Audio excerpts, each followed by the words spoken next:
Good morning, technically? Evening? I don't know what time zone y'all are in, but hello, Warband.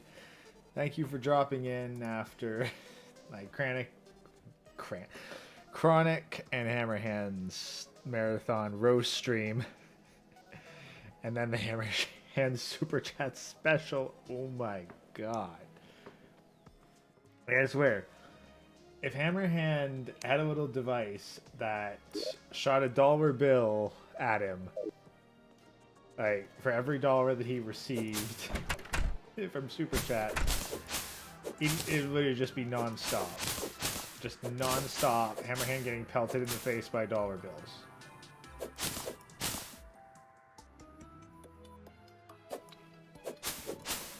Alright, so we are back in Terraria because I wanted to play more Terraria and I wasn't willing to do it off stream, so late night stream with minimal audience. So thank you all for coming by.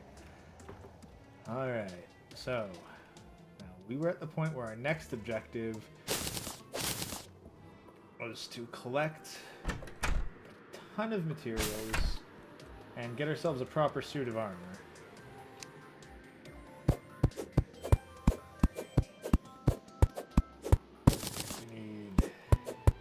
Materials. So ideally we'll head back to that underground mushroom cave.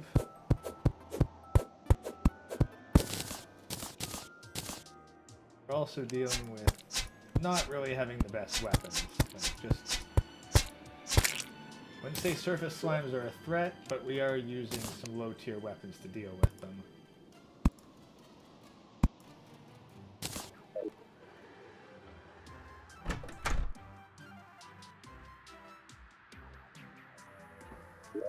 So we look through the map. That's about where we managed to get. And down here is where we need to go. So we're about a third of the way down. We could probably make a bit more progress to there. And try to make this pathway a little more vertical. And we'll probably run into some more materials en route. That's what we'll do.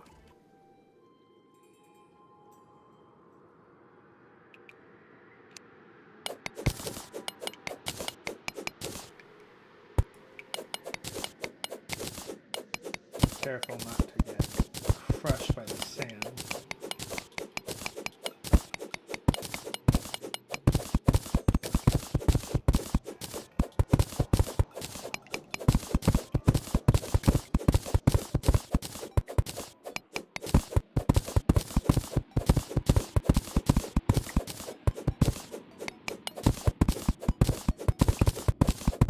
It's definitely sounding like we're getting close to some deserts.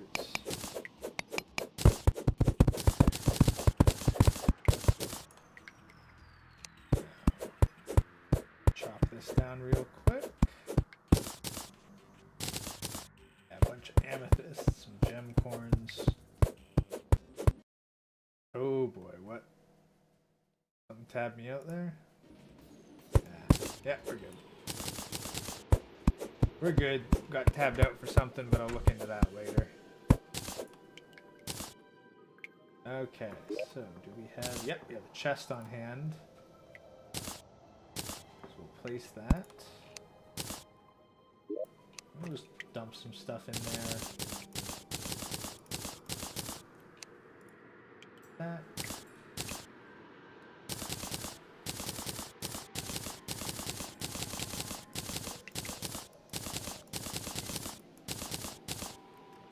We need the chest, we need the wood. The lunker potions are pretty handy. Dirt we can leave, we'll be picking up more of that in a second. Bombs just in case. Stone, yes. Vine rope, yes. We'll need some of those for now. Well, something's dying down there. AIDS.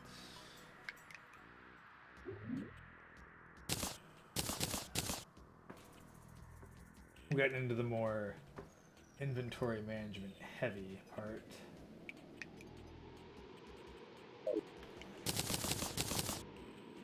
got some gems. So now what we'll need... Do I not have any more acorns? There we are. So we will make an emerald gem corn. Place that there. That there, and then we'll use one of our ruby gem corns for here.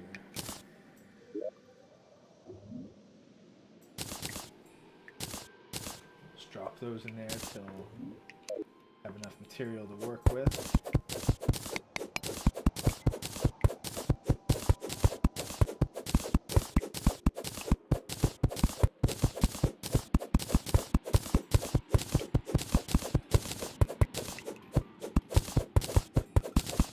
Dig this out real fast.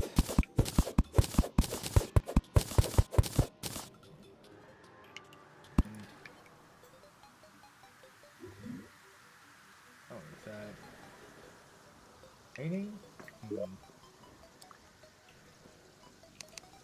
We need a workbench and a chair. Somebody can't pans back at terminal velocity. That is true? What the heck is going on up top that's making that noise? Oh, it's a thunderstorm.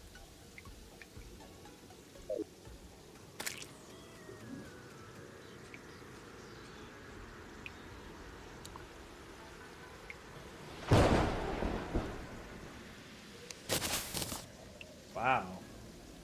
Well, on the other hand, it is... Oh, geez, it's raining diagonally. That's how tough it's raining right now. Let's see. How's our garden doing?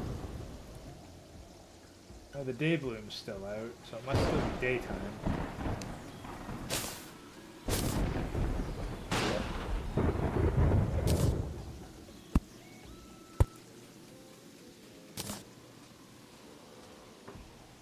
Yeah. Fire blossom, that stuff only blooms at sundown.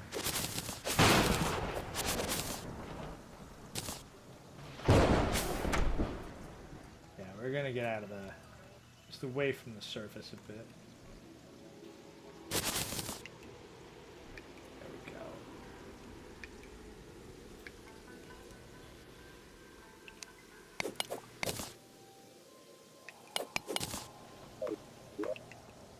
Alright, we got a nice furnace up here. Let's make another bunch of bricks.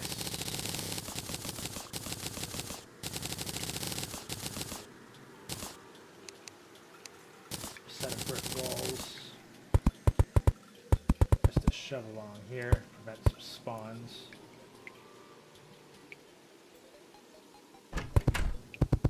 Another batch right here.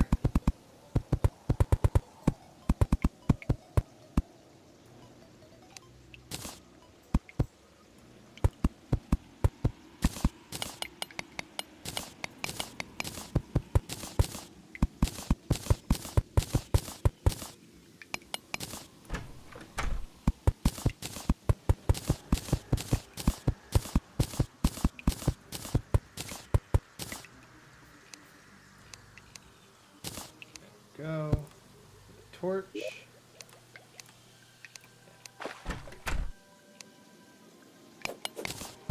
I do want to keep the housing suitable if we can at all help it.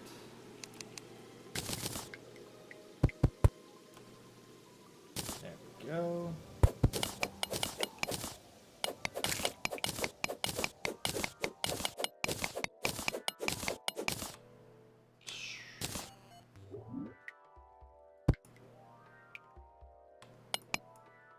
Looks like we got a little patch of water here. So let's try to go around that.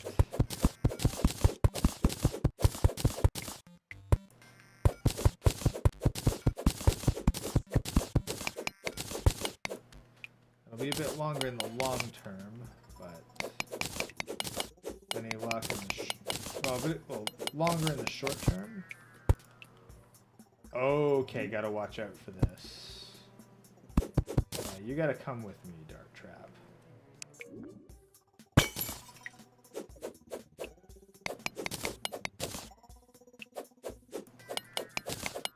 if I hadn't disabled that dart trap, I'd be dead right now.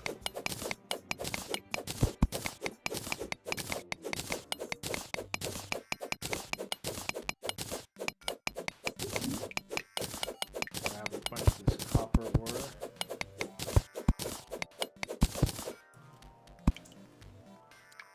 Copper ore in there. There we go. Pressure plate. What?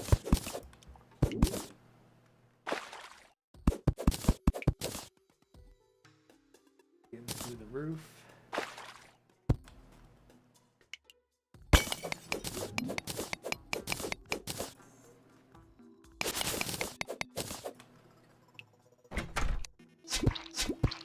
I'll take out the jellyfish. Oh shit, another dart trap. That ain't good. I don't know where the pressure plate is. I guess we will just have to dig across. I think the pressure plate's here. Okay, got the pressure plate. We're good. Button pressure plates is key to survival early game. I've lost a couple promising runs just because I was careless and stepped on the wrong pressure plate.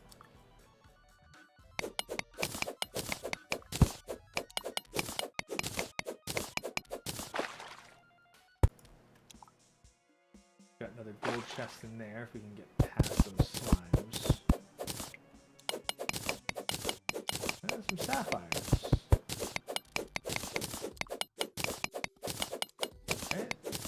Sapphires are good. Okay, brown.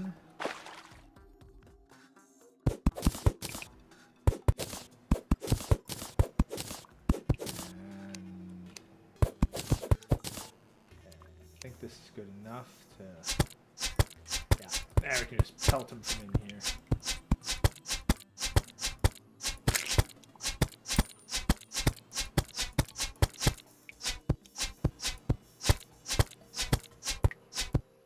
Hey, Frost, nice. Yeah. Yeah, definitely give Frost videos a look, guys, and then... It's days since he lost the channel. Let's see how long that goes.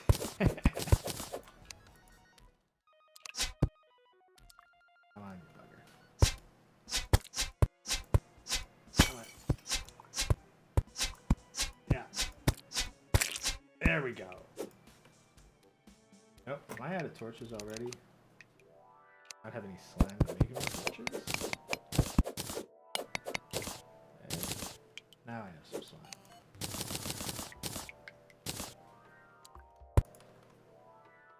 Oh boy, whoa boy. This is a trapped chest.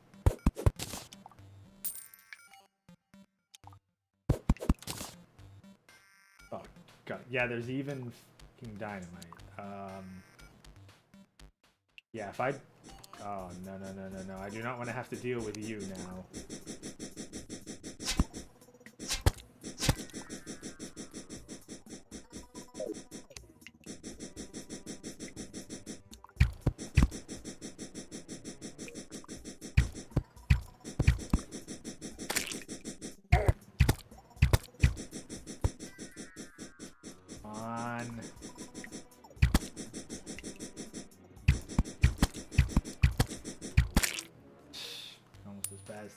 Okay, so alright, so start by disabling every single dart trap. And of course that's not even all of them.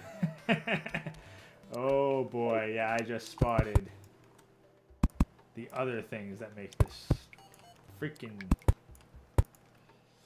This stuff has ended runs. I am not joking in the slightest.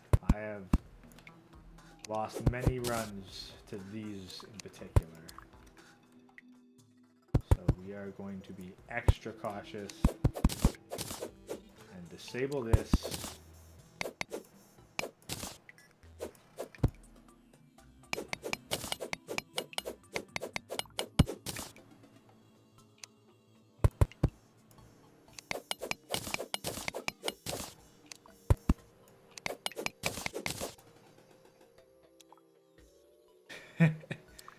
Shooting darts?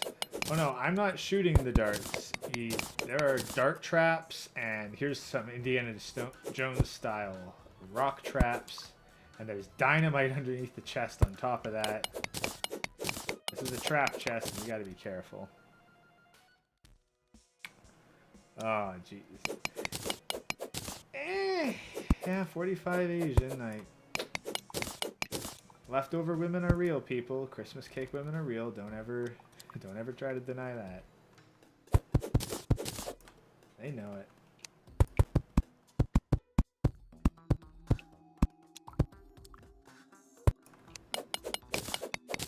Alright, so we got some more tungsten ore out of that.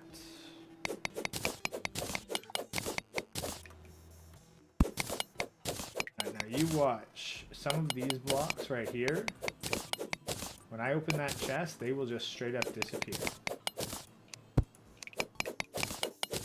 Hola, Cyrus. Hey, Cyrus. I don't know if you caught Hammerhand's stream, but holy crap, man. Like, the amount of view hours that no eggs animation gets.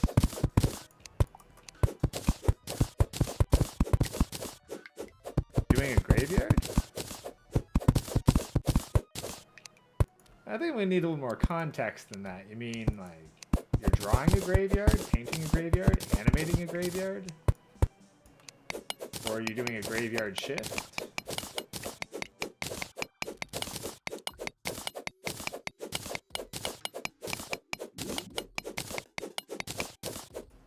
Oh, another gemcorn tree just popped up. So that was a bunch of red slimes. Oh, seriously? Sweet. Looking forward to it.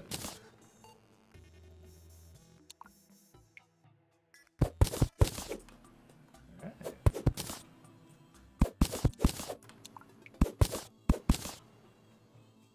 Oh, graveyard shift, yeah.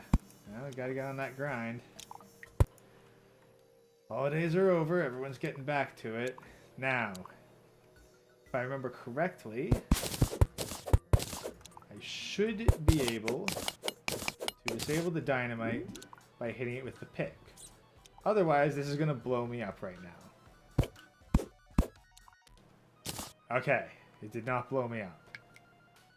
But I also don't think that's all the dynamite. It is not. Jeez, you gotta be thorough with this stuff. Like, later on, there's items that let you see the wires that connect all the traps, but to get to the guy that sells that stuff, I gotta go into a very dangerous area and defeat one boss in particular. Okay. Moments of truth! Yep, I successfully disabled everything. And I got some shoe spikes, a vanity sweater, prove that I got this, some bombs, lesser healing potions, and a recall potion. Alright, I'm going to disable that. But yeah, you see how all these stones up here have disappeared? That's right where all those rocks were. They absolutely would have dropped down and crushed me. And that's if the darts and the explosives hadn't already killed me off. So, yeah, you gotta be really bloody careful with chest traps. Okay, we will just seal that off for the moment while we figure this place out. Okay, we got ooh, Hermes boots. Those are useful. Now we've got some speed boosts. Flare and some flare guns. Shuriken, healing potions, hunter potion, and torches. Good stuff. Nothing terribly amazing. We'll clean out the cobwebs.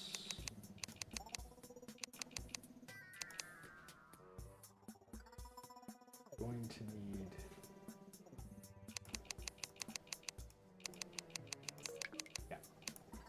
need a furnace because it's basically become standard material down here. furnace to make bricks so that we can convert some of that stone and make some decent walls. I mean, we could just make dirt walls, but I do have some standards for the core. And I want to try to keep these mob spawns down so that this becomes a safer route to traverse.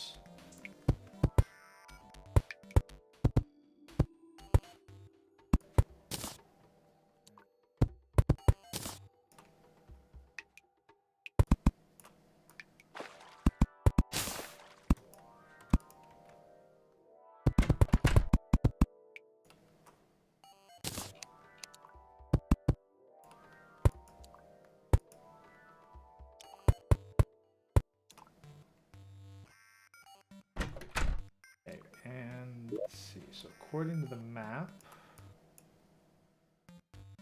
it would be better to go through the trap room.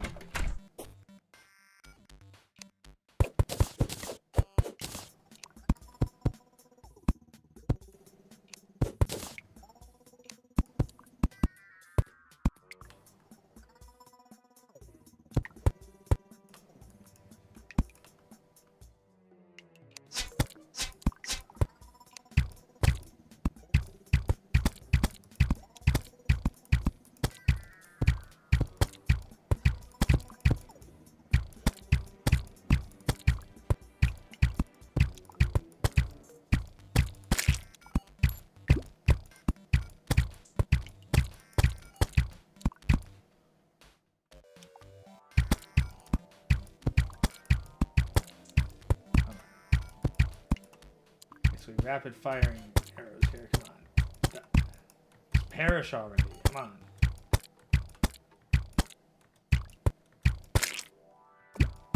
Your loss is inevitable and you're not going to escape. You don't have the sense to run. There we go.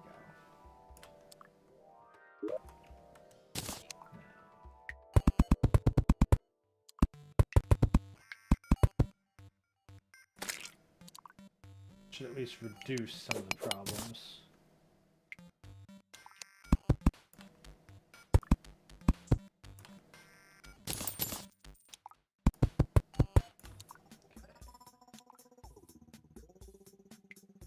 Alright, back to digging straight down.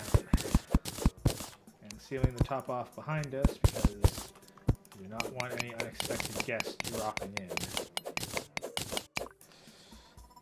Let's see, teleportation device, bring that room with you and add to your home. Yeah, teleporting large sections of area, I don't. But I do have a teleportation device.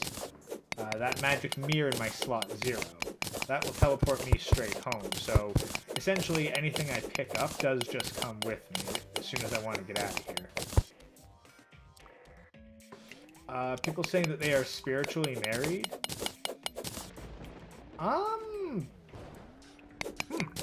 Well, I'd want some more details on that, because, I mean, technically, from the moment that you have relations, you are married in the biblical sense. So if people are like, we are married in all but the legal sense of the term, that is, I think that's feasible.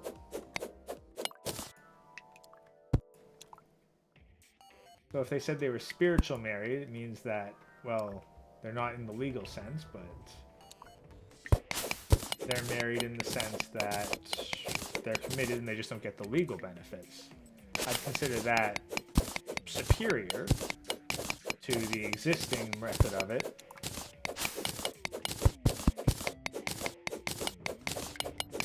But at the same time, looking at, okay, how is this probably being abused in the existing system? If a woman says that she's spiritual married, eventually she's going to just try to turn that into a legal marriage to benefit her. Whereas if a guy does it, well, then he's probably going to look at it as like, well, I can cheat on her all I want because we're not actually married. So, while ideally I think that it's not a bad option, I also have a realistic understanding of how humans are, which makes me think that it's kind of sus. Oh, 30 spiritually married to a 50-year-old.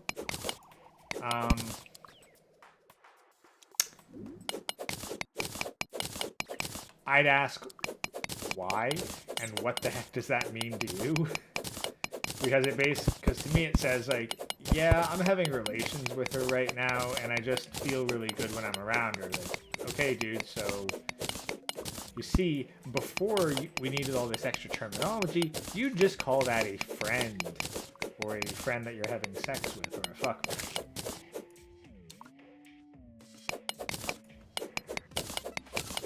Like, to me, spiritually married, in the proper sense, would mean that, you know, you got all your friends and family together, and you said your oaths to each other before God and all that kind of stuff, but you just didn't sign any legal documentation, so it's more a ceremonial marriage. If it's just like, oh hey, I feel a certain way, then depending on how close a friend you are, I'd be tempted to slap some sense into him. But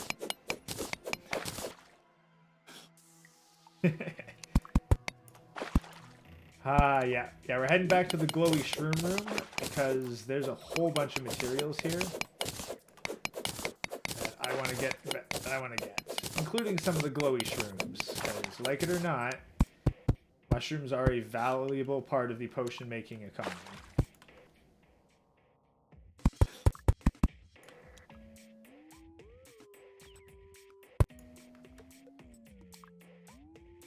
See right here? That's gold. That is straight up gold ore right there. My torches, so I can actually place stuff. Yeah. Plus, you don't need to make a minecart. You can just have one for free.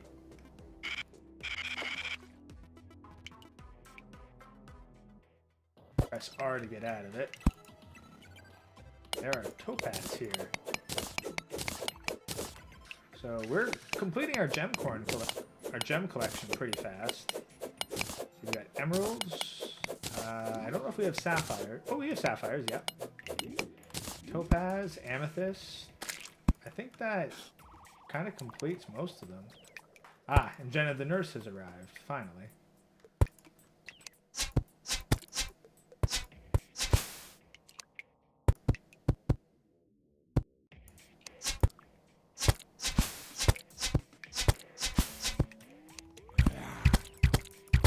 Okay. That sounds like a zombie, but given how deep we are, that is probably a skeleton. Skeletons are bad news. They do a lot of damage and they don't take a lot of recoil.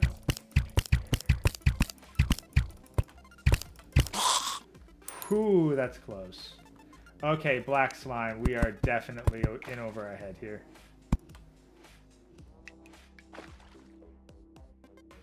Okay, we can pin the red slime into some quick building.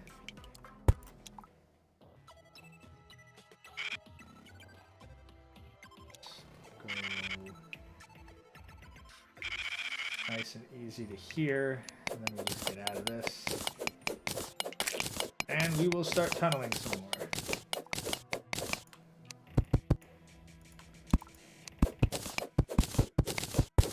It's got to be nice and cautious. Okay, so the thing is, now that we have access to a whole bunch of the glowy shroom room, and we have glowy shroom seeds especially, when we go back, we can create our own glowy shroom farm.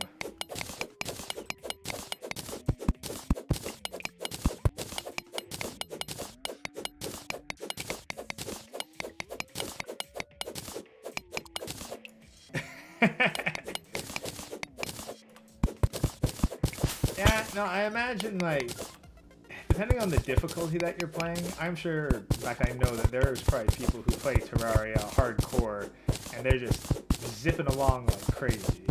So this would be painfully slow to them.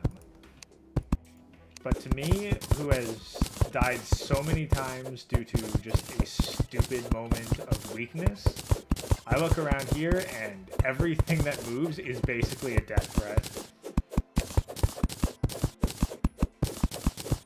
Like, every single one of those bats can kill me right now, probably in 2 hits. And I cannot kill them in 2 hits, so they are a problem.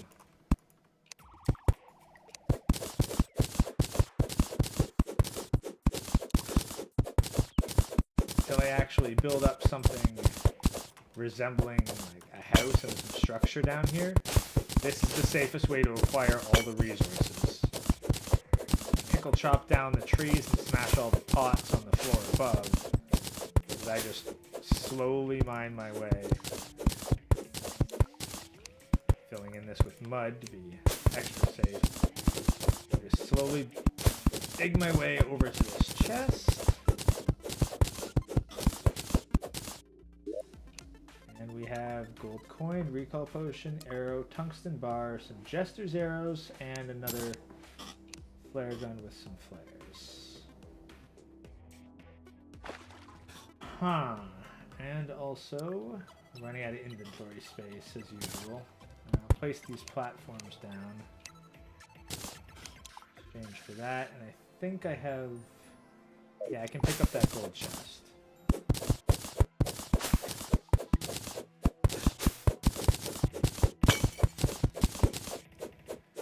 Am I a man or a woman? You mean IRL or my avatar? Well, I think we all know the question. The real question is, what is a woman? But the avatar here is male. And for about a week I tried out a female avatar for some of my videos. Didn't really seem to be super popular, so I haven't reused her, but I could bring her out whenever I want to.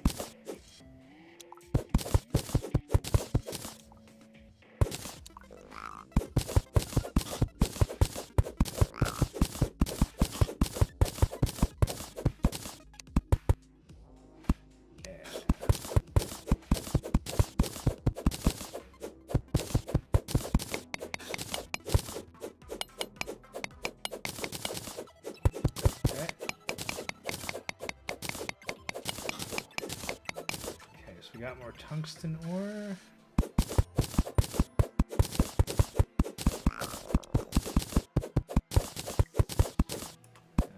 Dig. Yeah, you will.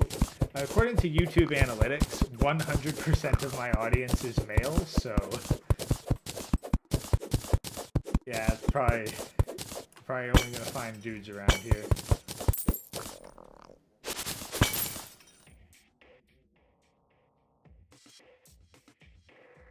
So, I think there's only that many chambers. Real question is, do we try to dig a bit further? We chop down some of these mushroom trees.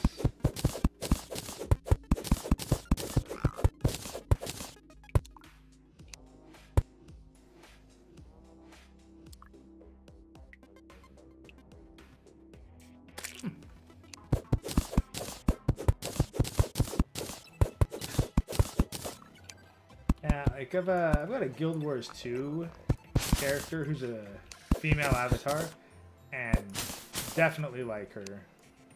Most of the time, though, I'll play a dude.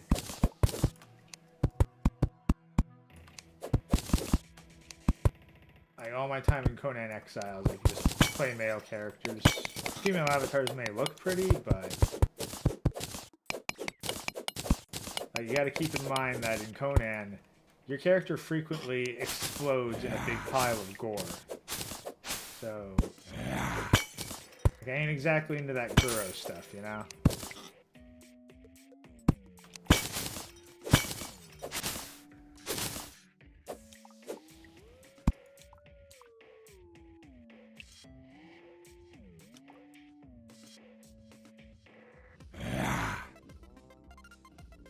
Yeah, friend who won't listen and doesn't control his biology. Yeah, no, he's gonna be through the ringer. Because regardless of the legal ramifications, if she's in her 50s, he's gonna be spiritually coerced, let's say, into paying for all her medical bills. And she's gonna start racking them up pretty fast.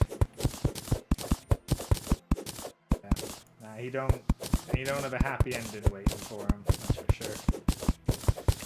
But object lesson to other men, so just Make do. Can't force other men to control their biology. Well, I mean, you can, but it's illegal. There's a lot of things where, if you look at it, it's like, oh, well, you can't do that. It's like, well, technically, like, you're thinking of something criminal, aren't you? Maybe. Yeah.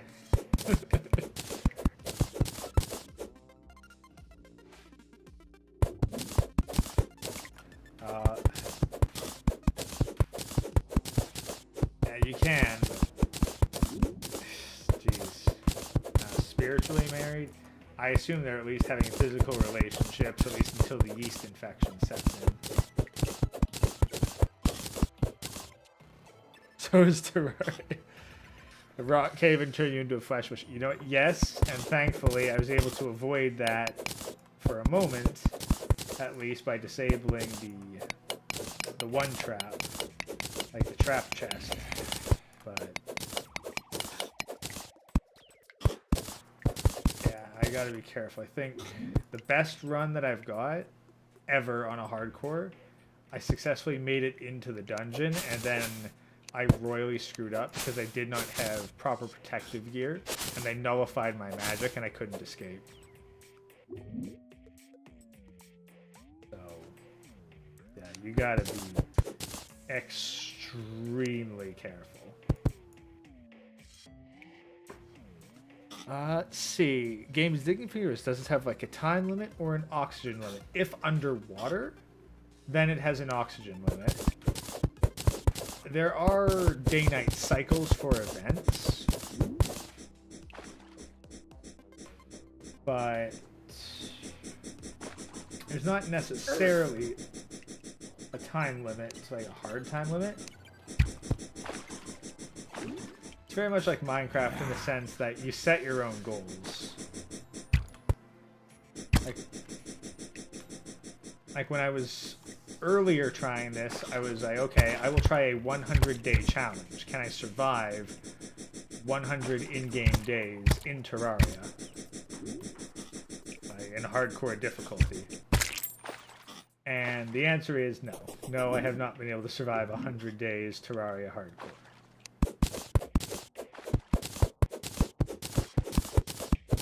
Now, I think we've made it pretty far, so good time to head back to the surface.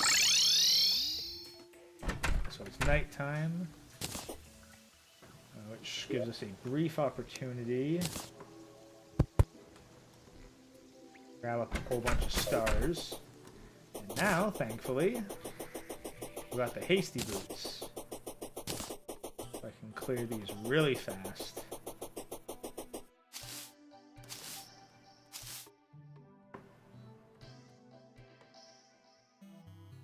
Not a full moon, is it? No, it's not. Yeah, the deathweed will bloom during night of a full moon.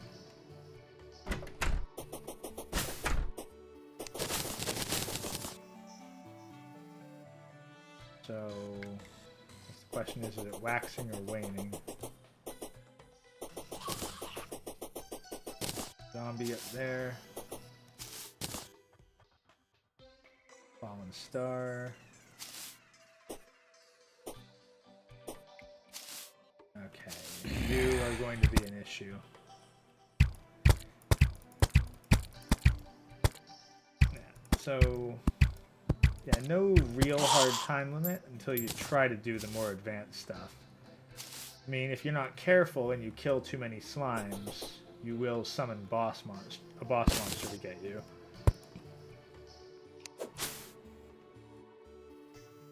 So,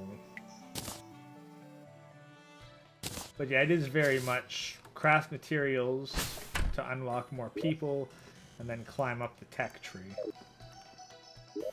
Speaking of which, now that we are here, this is the closest place we have to that's the closest place we have to our primary workshop, and I'll have to make an actual proper workshop. Oh, we can make a yo-yo. Right now we need So we have 1 gold bar. How much tungsten can we make? Decent amount of tungsten. Now we can make some tungsten armor. That's not anything to sniff at. Or we can make a tungsten pickaxe, which is good for speed, but it's also not really objectively good. Like, we really need a gold pickaxe. Oh no, tungsten can mine meteorite. Oh, one second. No, they can't open that door.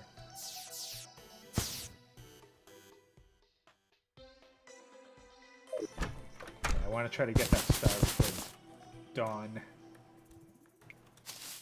Come on. Come on. Come on. Yes! Got it. As soon as the sun comes up, all the stars vanish. I gotta clean up this place too. Alright, so what else do we have for options here?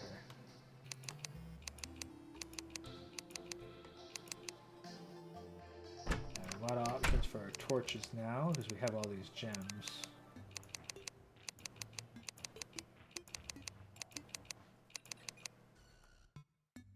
Bucket if we wanted to sink. Complicated and difficult?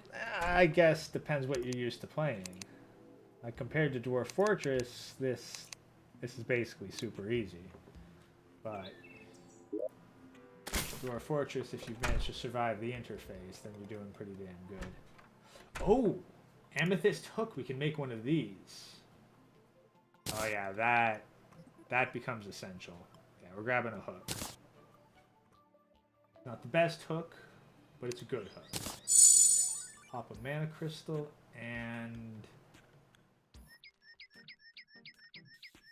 14.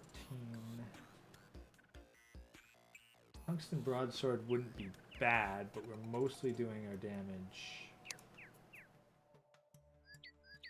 I'm gonna say we'll make some tungsten boots. Quite enough for some proper plate mail.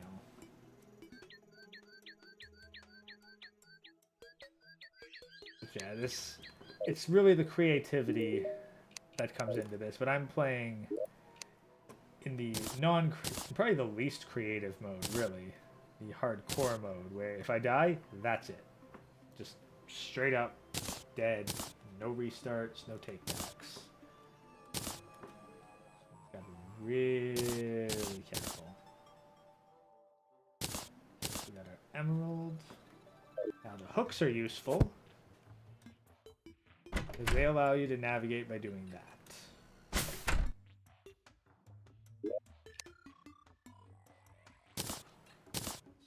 I'm going to grab all amethysts and advanced metals out of here.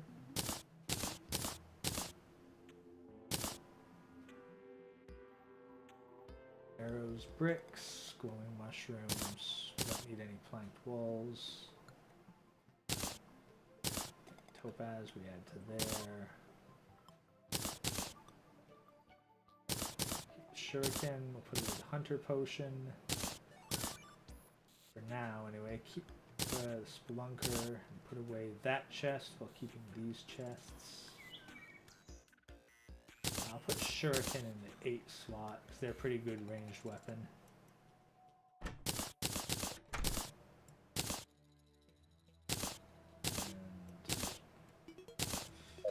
So, wait, now where did I put those seeds? Fire Blossom. What we really need are those glowing mushroom seeds. Probably down here. Slip down. Gem harvesting area. Here and blueberries. Torch. Lead ore, that's useful to smelt. More tungsten ore to smelt. Bunch more emeralds. Copper ore. There we are. Mushroom grass seeds. Only one, but that'll do for the moment anyway. You do want to try to spend a fair bit of time nearby your gem corn farms. Alright, so that, get another tungsten bar, make a bunch of lead bars, and a whole bunch of copper bars. Decent amount of lead.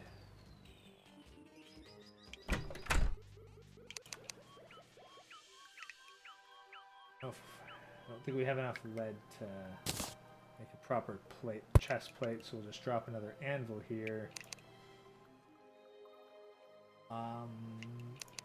Lead broadsword would not be a bad idea, really. That's already almost double damage. Yeah, we'll make a lead broadsword just as an extra layer of security for melee, and it's got good knockback. That's good. Knockback's very important because in master difficulty, enemies take reduced knockback.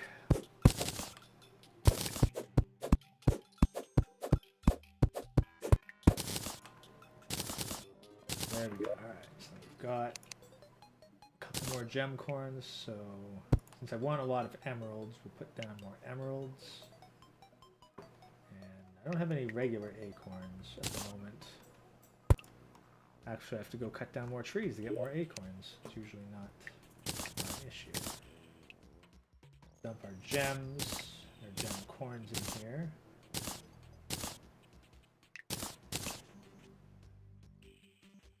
As well as some of our extra metals, just free up inventory space. Glowing mushrooms for now. An ore, and now. And of course, that would be ready as soon as I'm about to walk away from it.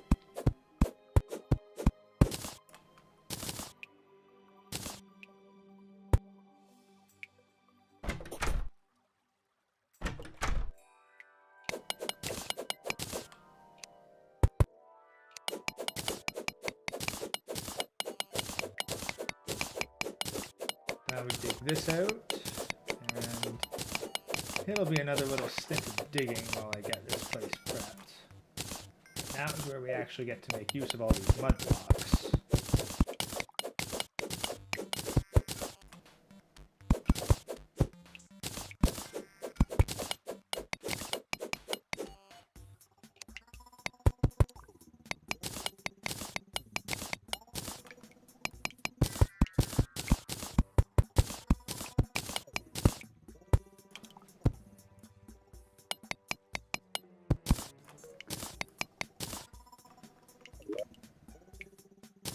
Mud. Now we just place it right there and we wait. Not here, obviously. We're not going to just... Oh boy!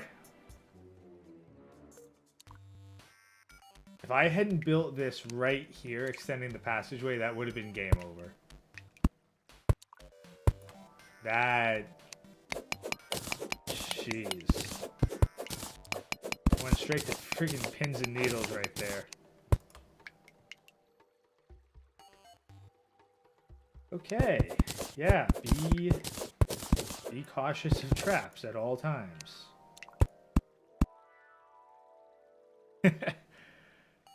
Oh, God. Yeah, no, if you had straight up bags of holding, portable inventories,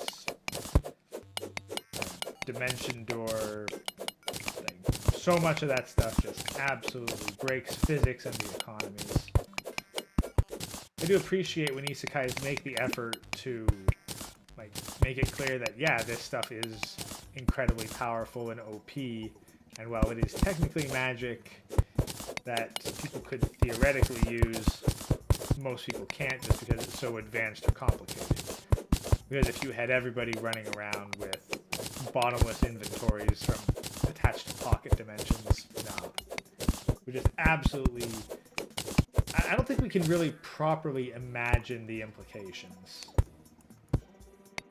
That's the thing, like, it would be an economy so fundamentally different. Like, especially if it's one of those pocket dimensions that actually preserves the material. Because in that case, all bets are off.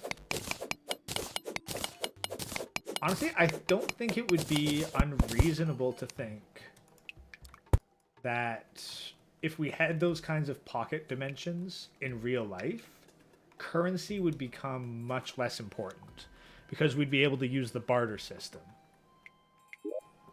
Like, extensively, because that's the biggest thing of the barter system. No one can carry all their stuff. You have to worry about it getting stolen from you. And, oh, if you have a good that expires, then you have to watch out because your stuff will expire. But if you have a pocket dimension that puts everything into stasis, all of those barriers vanish immediately. Like, that is straight up completely breaking the modern economy.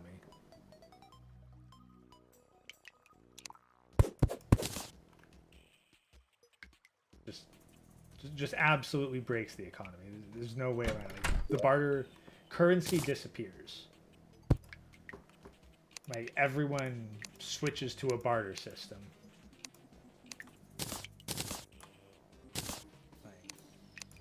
And at the same time, you basically wouldn't have banks because everyone would be their own bank.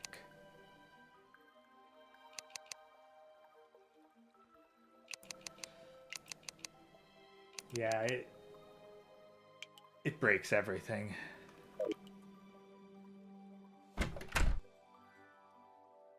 Well, and the other thing is, like, isekai animes, like, they'll do it a certain bit, but the real meat and potatoes of isekai is in the light novels. Because they're not bound by the same sorts of restrictions, they can actually go into the nuanced detail of, like, how broken stuff is or how it's actually, like, affecting the day-to-day lives of people, or how envious others are of the certain ability. Like, anime has to cut a lot and sacrifice it for the sake of, well, time limit, and the animators have their budgets. Ah, there we go. Ooh, that's some nice knockback.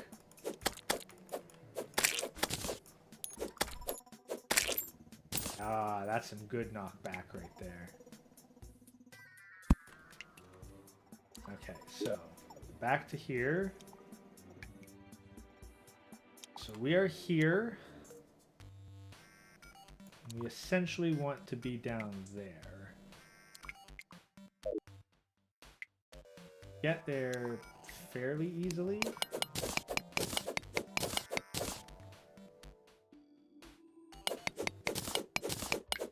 But we really need better materials.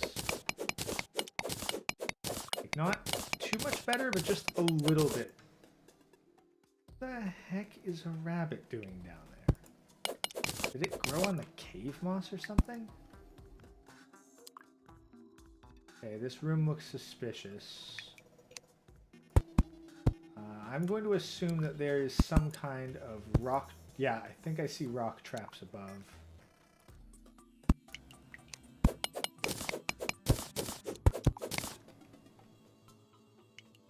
Actually, this is where I can use the hook to certain effect.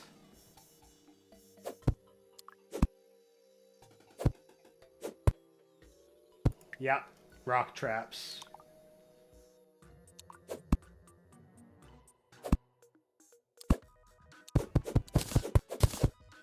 Active stone block.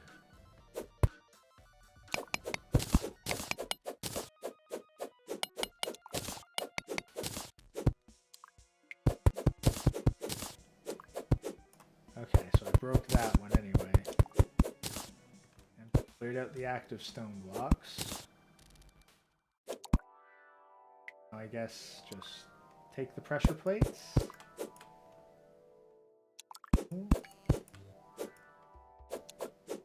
Where's the pressure plate? Did I just destroy the pressure plates without collecting them? That's acceptable. I think the trap's been disarmed.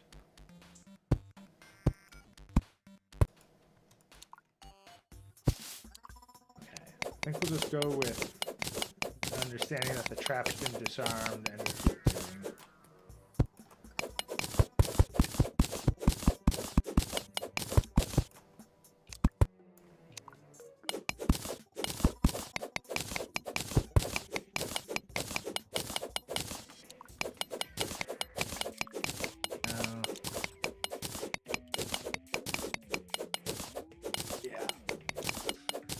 I do look forward to getting a better pick. Like really, I really just want enough gold so that I can get a golden pick, and that'll make mining so much easier. Right now, it's just going to take, yeah, I mean, try doing this with a copper pick and you appreciate it, but then there's the later parts of the game where you're just going brrr through everything.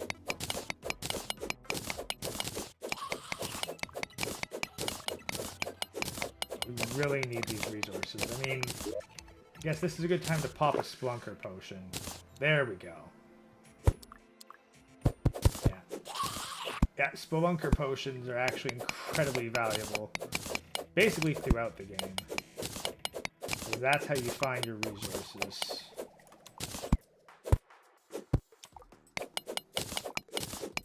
Find a Spelunker potion with a hook, and you got a navigation shortcut. But it only lasts for so long. We got 5 more minutes of being able to tell where all the good shit is. We're going to try to get enough lead ore to at least get ourselves a decent chest plate. Then we are going to go on a rabid hunt for gold. Just try to be quick about it.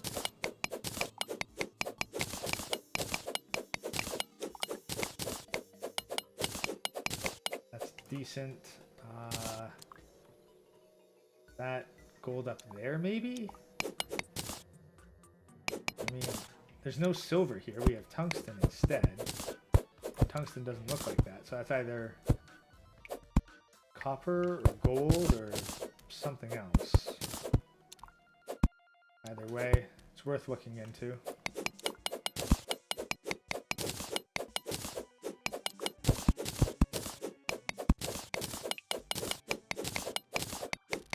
course, now we got slimes coming at us too. But at least with the Spelunker potion, we have some idea where we're going.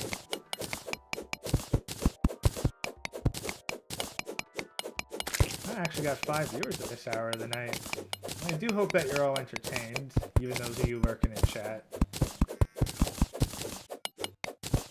For anyone who's just come in recently, I'm doing a hardcore Terarria run. This is currently the 2nd run of this session, and, well, not today's session. Haha, it was gold ore. Spelunker potions pay for itself. Often you need gold ore to make a Spelunker potion. Can't remember the exact ingredients. I need to check the guide or the wiki. Okay. But yeah, so we are doing hardcore mode, so if I die, that is it. And honestly, probably ending the stream if I die, so. Currently 1 hour in. We go for another 2 hours approximately, or until death. Seal off some of those.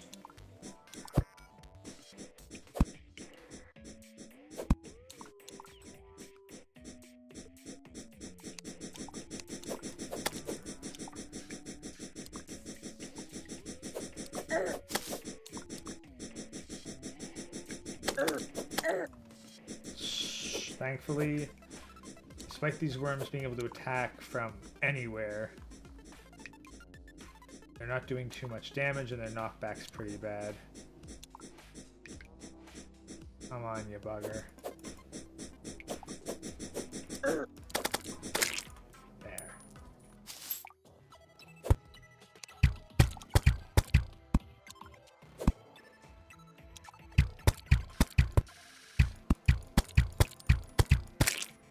Okay, that worked. Block that off. Still 2 minutes of good vision, so I'm going to try to just get my eye everywhere it's useful, as fast as I can.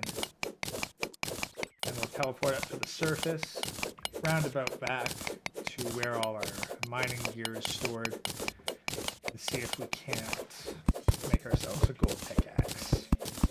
And maybe a lead chest plate if we're really lucky.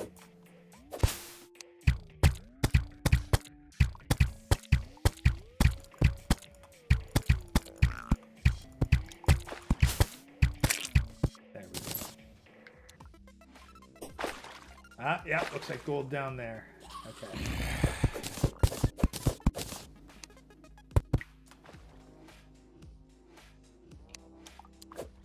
That's definitely gold surrounded by lead. And a bunch more emeralds, too. Which I don't think combine with anything, but they'll be good for a hook. Because better quality gems means better quality hooks. Since we're unlikely to get silver, I'm going to need that to go with gold and ruby to make the staff.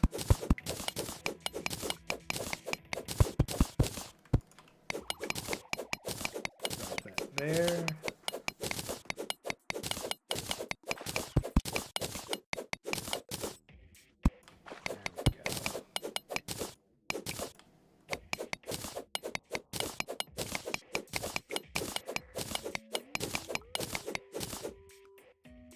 Didn't even receive a notification. Is Susan on to me? She might be. I mean, I am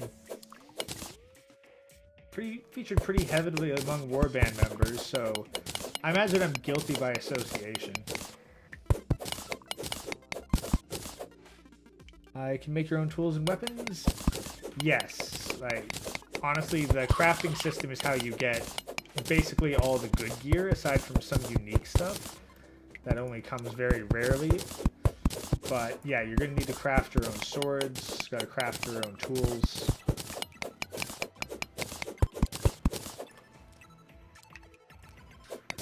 Yeah, so, yeah, but more minerals and materials? Yeah, because, like, chest plates cost, I think, the most out of the basic gear. And then, I think, like, a short sword's one of the cheapest. But I need a certain amount of gold bars in order to make the pickaxe. And for that, of course, I need a certain amount of gold ores to make gold bars. And yeah, the game is pretty relaxing once you get into a good, safe rhythm. But if you relax too much on hardcore mode, then all your progress comes undone at very short and painful notice. So I can't get too relaxed unless I'm in a very safe spot. There we got mushroom torch.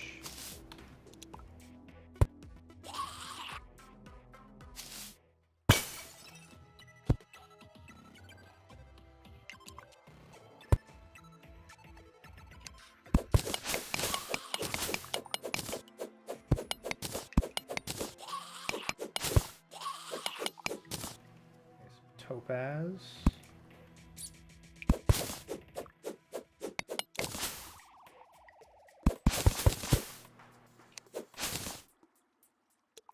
Tungsten over there.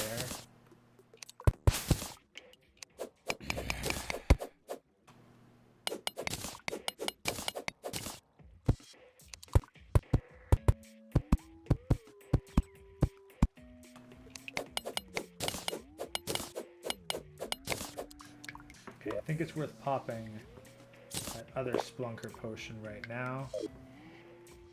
Okay, so got tungsten here, tungsten there, chunk of lead down there, and I think that's copper over around here. So we're gonna go for the tungsten, and then I think that's some rubies up there, so I got what, more topaz, I think. At the very least, we'll expose the topaz. That way we can come back and get it even once the Splunker potion goes away. And I want to get those rubies.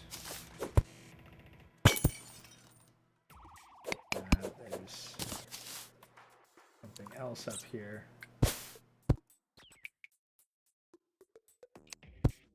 Gotta be careful. Rushing to get this makes me pretty easy to target by traps. I'd be surprised if I whack something and then the whole cave starts caving in on me. Let's take this a little more cautiously. And amethysts, not rubies. Okay, well, we've got the vein exposed anyway. Got that.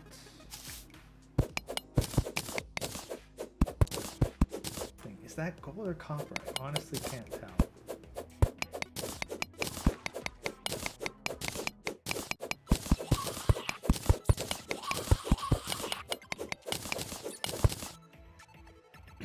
Pinky.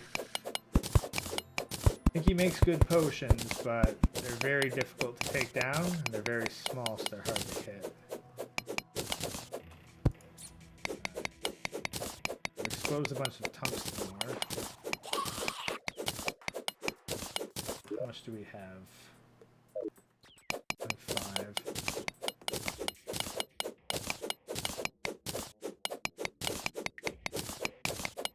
What's the goal tonight? No, you can push back against the corruption. That is possible. Although we'll need the dryad. The goal really right now is to try and get good enough gear that we can successfully take on the first boss, the Eye of Cthulhu. Like, that's our first milestone. Okay, another trap. Watch for that. But this being hardcore mode, you can't take Eye of Cthulhu using like basic half measures. You kind of got to prepare for a mid to end game boss. Okay. That is a bat. Cave bat, too.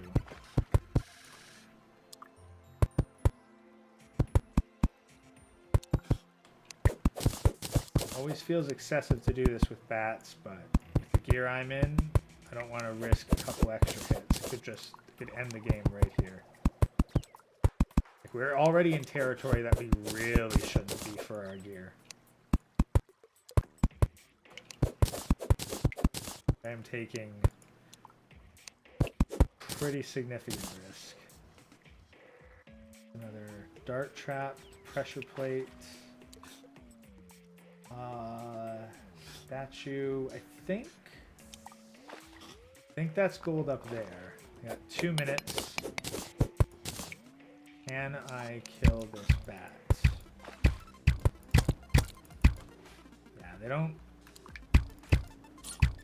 take a lot in the way of damage. Pretty squishy, but they're also very hard to hit. There, got it.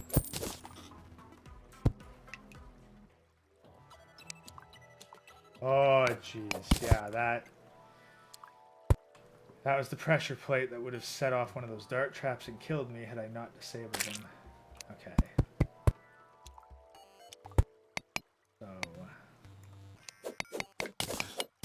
we have about 30 seconds. We literally just need to dig forward. We can dig up where that ant statue is, great, but I'm pretty sure that if we go forward, that'll get us the gold that we need. Then we'll be able to call it. Start in the center as it gets harder the more you go left. You encounter different biomes. The most difficult overworld biome, I'd say, is the jungle. And that is either to the left or the right. Whichever direction that it is not, is where the dungeon is. And that place is a nightmare in itself. But you can't enter that until you beat the boss, Skeletron. If you try to do it without taking out Skeletron, then you just die. Like, the game will just straight up send an invincible boss at. Well, I mean, I don't know if it's actually invincible or if it's just so insane that it's difficult to kill. So, on hardcore mode master difficulty, entering the dungeon without beating a Skeletron is a death sentence. And it looks like I got all excited over copper. Well, if I'm going to get excited over copper, I'm not leaving empty-handed.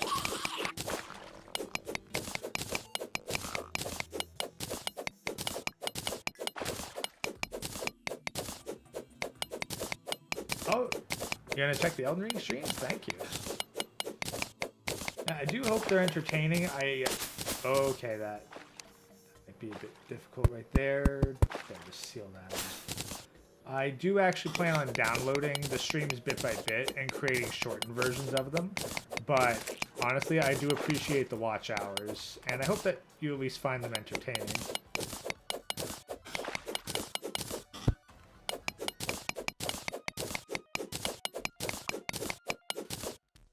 Hey, Yeet, welcome back. Nah, no one's playing. No one's with me, Yeet. This is a single player experience right now. Multiplayer is an option, but that's not what I have set for this. Doing multiplayer hardcore on master difficulty would just be too cruel.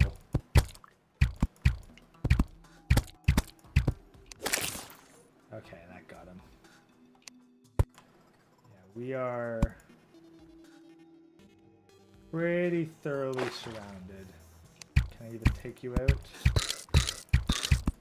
Yeah, Shelly's. They only appear in the deeper parts of the caves.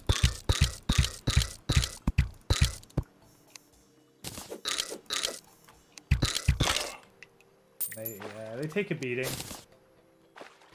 Pretty high defense as you'd expect from something that looks like that.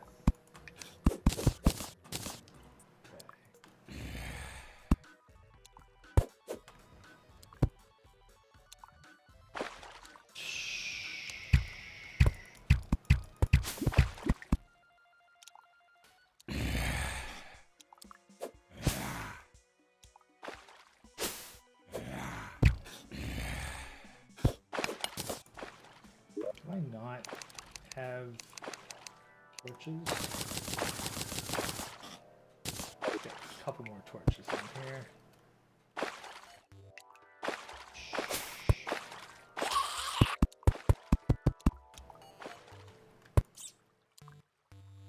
Cave that.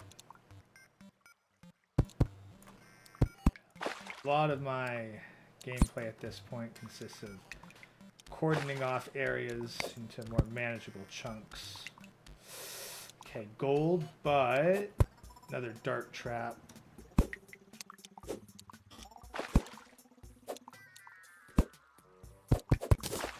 dart trap dealt with. Where's the pressure plate? There's the pressure plate. We got a bit more gold, so that's not bad.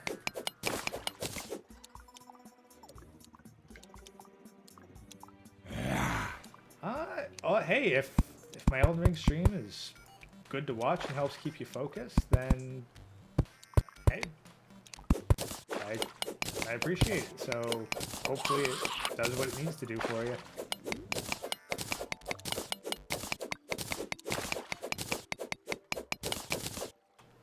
And it is a little more chill.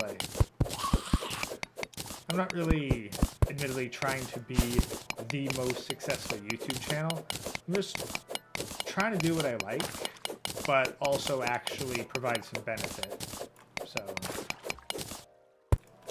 that's why I don't have the monofocus, or why I haven't split off my channel into a gaming channel and then a more manosphere channel. It's like, nah, I'm just gonna kind of make the split content. Have some streams be discussion streams with guests, and have some other streams just be me having fun and trying some challenges that I'd like to do anyway. And if they're entertaining for people, then it's an excuse. Well, honestly, it gives me an excuse to game, because I really don't get that much time to do it anymore. I'd honestly probably do painting streams if I wasn't worried about, you know, doxing myself. Alright, grab some cobwebs.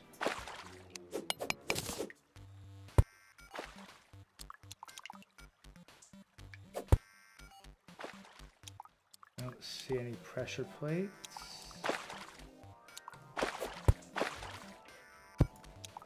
See, gold though.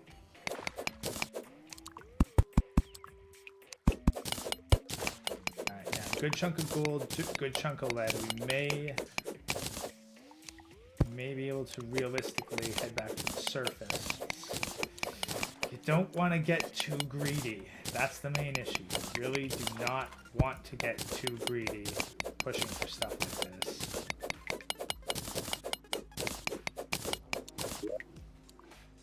Got 54 gold ore right now. That'll go a long way. I mean, it probably wouldn't be a bad idea to set up another base. Although we're really not that much deeper than we were before. But yeah, there's the whole map, so... yeah, so we got the desert out there. Which we could probably survive with our current gear set. It's not terribly dangerous. Then we've got tundra out here. And at one of these ends is the dungeon, and the other's the jungle. My money's on the jungle being over here, and the dungeon being here. And then somewhere else on either side is the corruption. And that's going to be definitely the most dangerous biome to get past. But we're going to need to establish ourselves there at some point.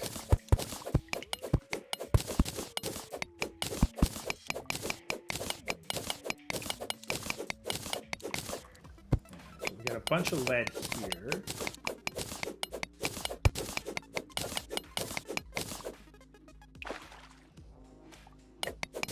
Yeah, honestly, like I say it in the beginning of the streams, but I've been intentionally avoiding the Elden Ring lore because I wanted to experience it as blind as I can. Because that's the thing with the Souls games, you only get to experience them blind once. Like, it's kind of like Subnautica in that sense. Like, there's plenty of people who wish that they could play Subnautica for the first time again. And there's a ton of people who probably know how to speedrun Subnautica before they even play it. So,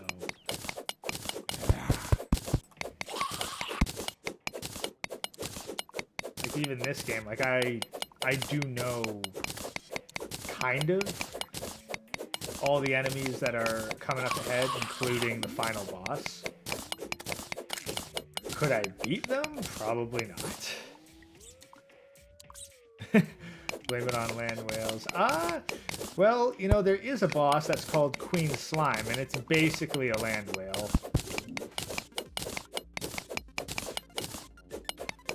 And then there's, oh god, yeah, there's another boss that's literally a flying speed shark.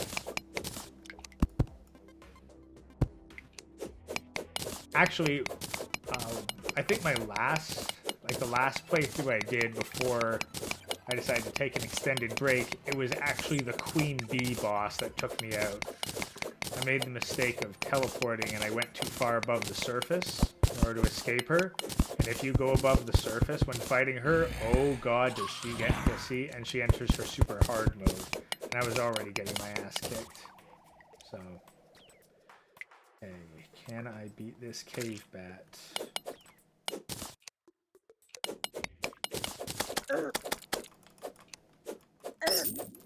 Whew, that was close. Okay, alright, this isn't a bad spot. I'm gonna set up shop here. I think I've got plenty of, do I have plenty of wood? Yeah, I got plenty of wood. Workbench down. Get a door.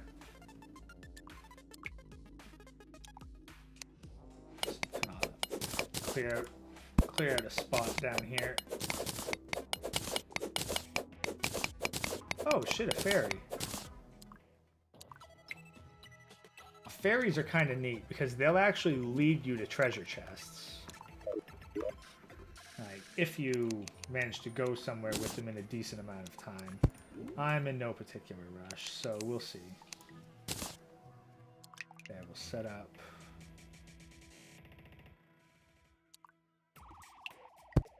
Set that up.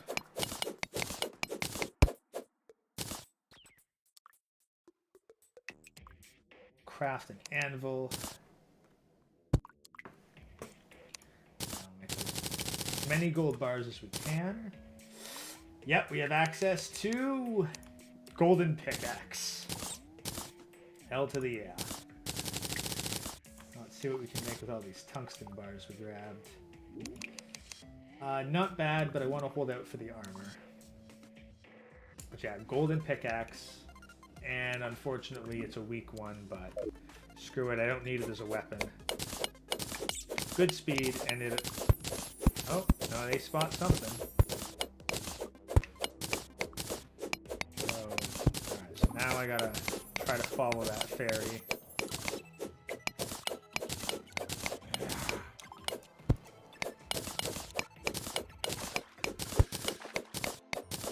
Go above the water so I'm not dealing with that piranha. Yeah, piranhas are actually pretty dangerous. I mean, most things are pretty dangerous for me, but piranhas, even in more casual, non-master games, they'll do a number on you. And the fairy apparently wants me to go down.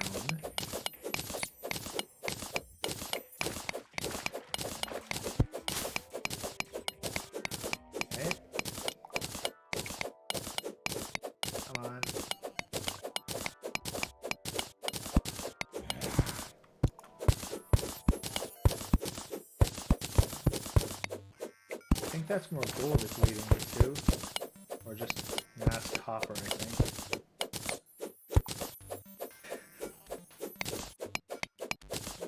think. More mushrooms, less diet, zinc. That is to eat spores, not sperm.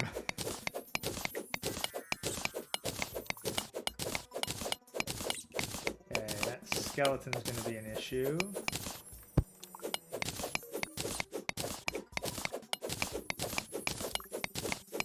Oh, it's a heart container. That's what they're leading me towards. Or a heart crystal, I suppose.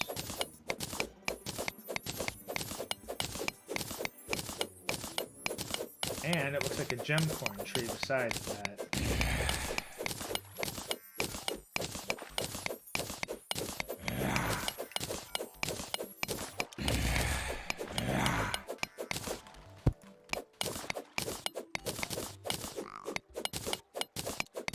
Fairy's probably like, hey, come on, what's taking you so long? And it's like, Fairy, I gotta dig my way to you because I am not gonna fight off giant black slimes and multiple skeletons.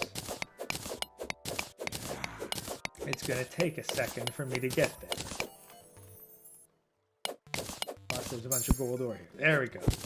So yeah, heart crystal. I need to get to that heart crystal.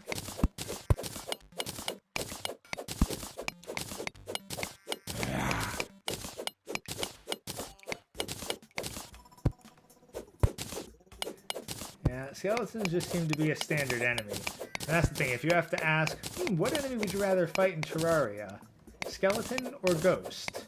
Anyone who has played Terarria knows the consequences of summoning a ghost.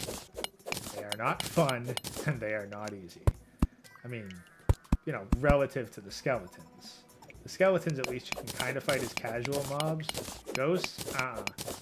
Those guys mess you up, and that's why you don't disturb graves. Okay.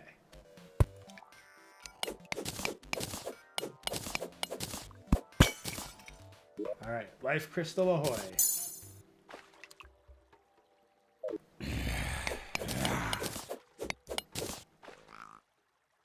Sapphire.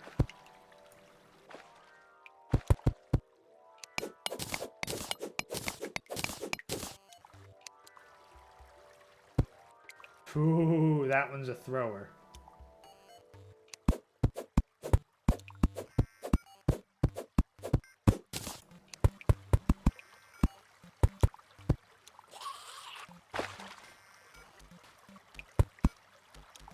Be careful here. Oh, there's another life crystal up there. Dangerous, dangerous.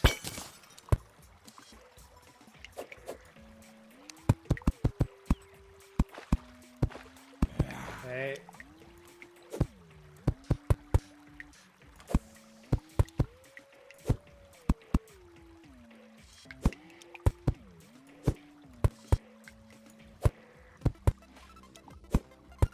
There we go.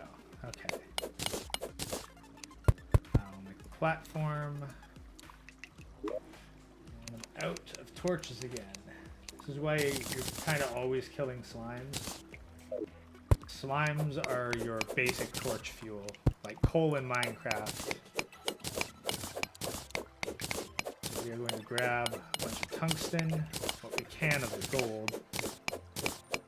See what we can craft and then pop out of here.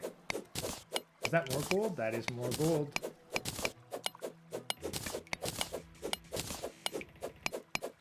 Yeah, at this depth, the enemies are dangerous, but the amount of high quality materials, that's the trade-off.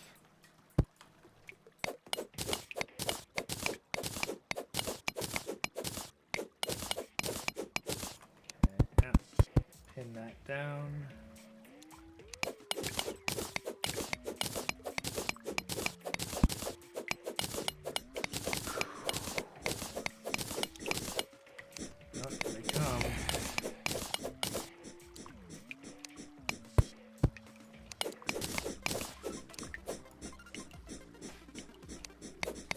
Oh, yeah, that's the thing. The subtle difference between having slimes be your primary source of light and also the healing power of the bonfire. Like, slime is very crucial to the economy of the game.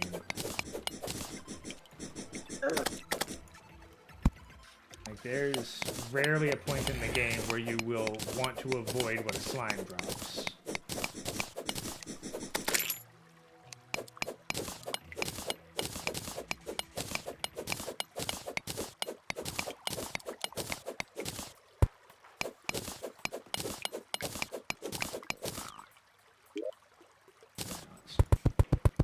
Drop a nice vine rope here.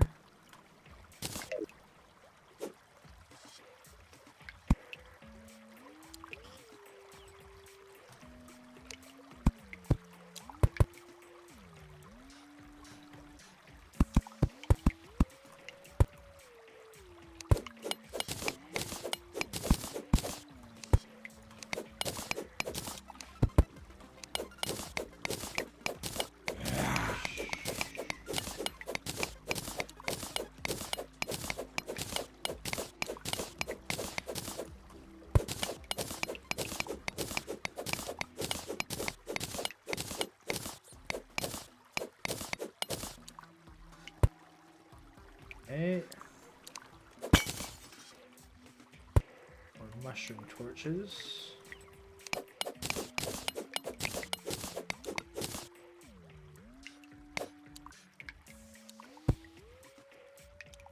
Sapphires up there.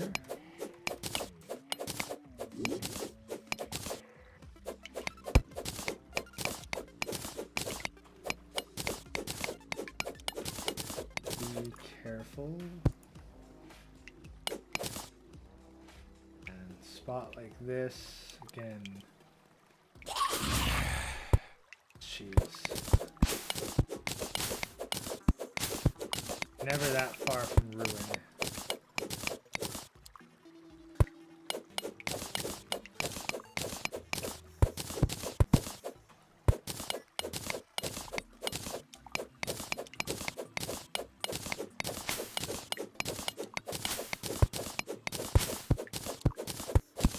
When I was back doing the 100-day challenge, one of the first things I'd always try to build by the end of the first day was a watch.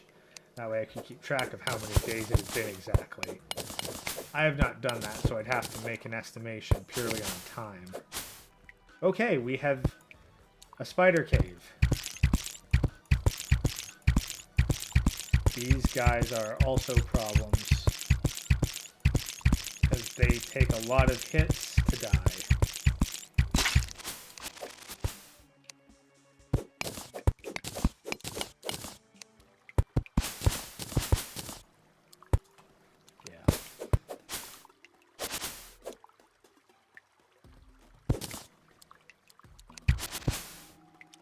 Fortunately, they're also pretty big.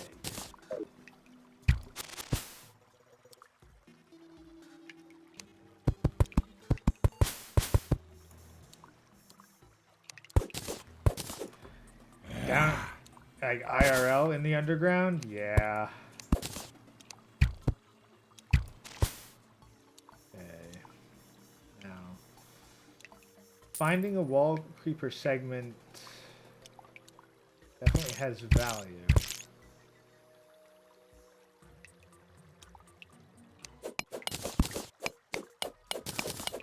These also aren't exactly guys that you want to mess with. It's that background stuff that spawns all the webs.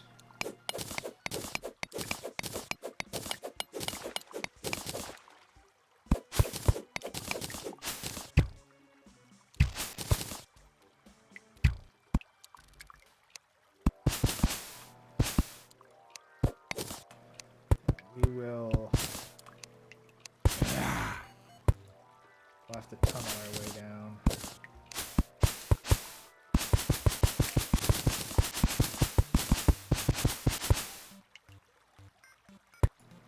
Okay.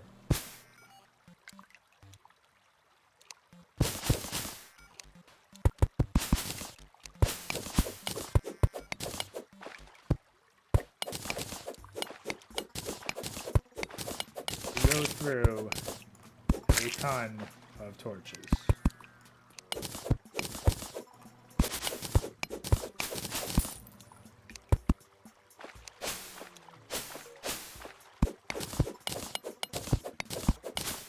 They're still in their territory.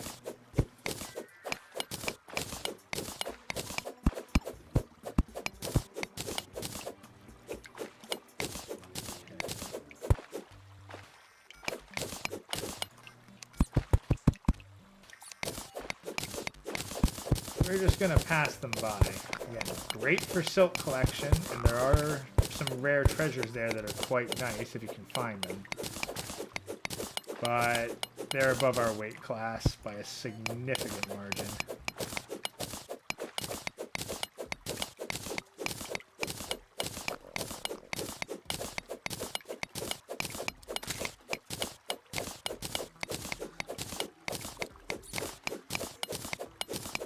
I'll be honest, by the time most people get down to this level, they've already killed the Eye of Cthulhu.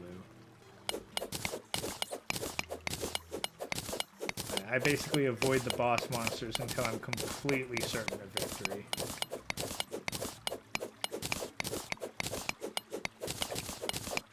However, we are at the 1.5 hour mark. So this is just a very, very extended treasure run. Try to get as much good material as possible, and then we're going to head up to the surface and see about getting ready for the Eye of Cthulhu. Now, actually, I remember being asked by someone else, is there a time limit? There is, actually. I just remembered. If you spend too long without fighting the Eye of Cthulhu, then it will start coming after you when you're on the surface at night. So if we don't start fighting the Eye of Cthulhu soon and take it out, it will start coming for us. I'd actually forgotten about that until just now, so... we might be in a little bit of a pickle.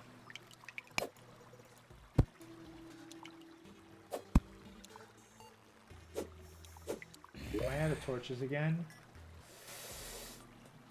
This might be it. We might have to just bite the bullet and head back to the surface. Because I think I am completely out of torches. Yeah, we're just going to have to head back. I'm out of torches completely. I have no idea how many days it's been, but I think that it's probably safe to assume that the eye will start showing up at night soon. Maybe not tonight, but soon. Quick stack to the chest.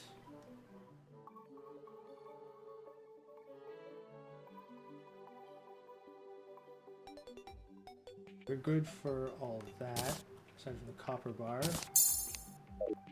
Use that life crystal. What do you have that I could use? Allows for the collection of hay. I'll take that. Yeah, you sell torches. Bug net. Anvil. Shuriken is actually pretty handy against the Eye of Cthulhu, because Shuriken just passes right through stuff. So this is a pretty useful weapon for early game. So we'll just grab a lot of it. Like, just, yeah. 754 Shuriken. That'll do something. A windy day. Okay, gemcorn trees have all popped.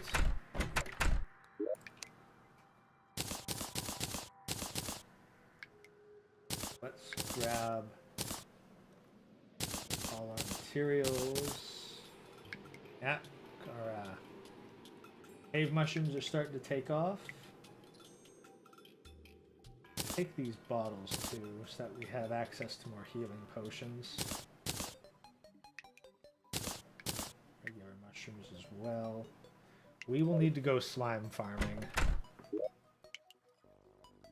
First, let's make some more torches real quick. I don't even have enough acorns to make more gem corns. Scroll down. All the way to the bottom, please.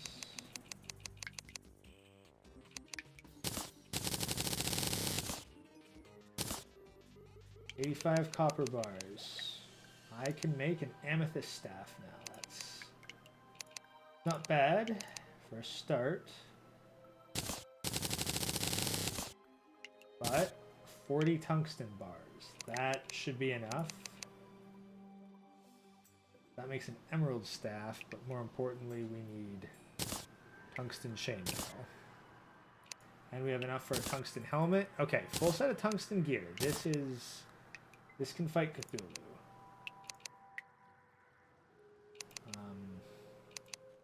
Yeah, gold. 23 gold bars.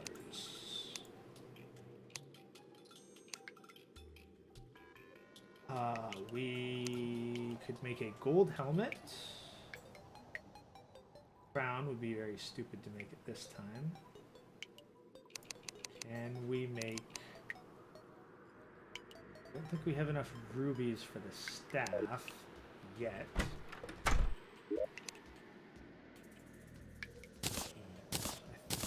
I don't know, we might have close to enough in terms of gold, but we definitely don't have enough rubies.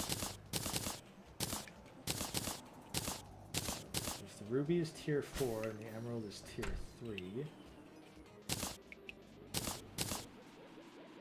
Amethyst and copper are tier 1. We need a lead helmet. We do need to make lead ore though. Pretty sure sapphire is mid-tier. Amethyst is low tier.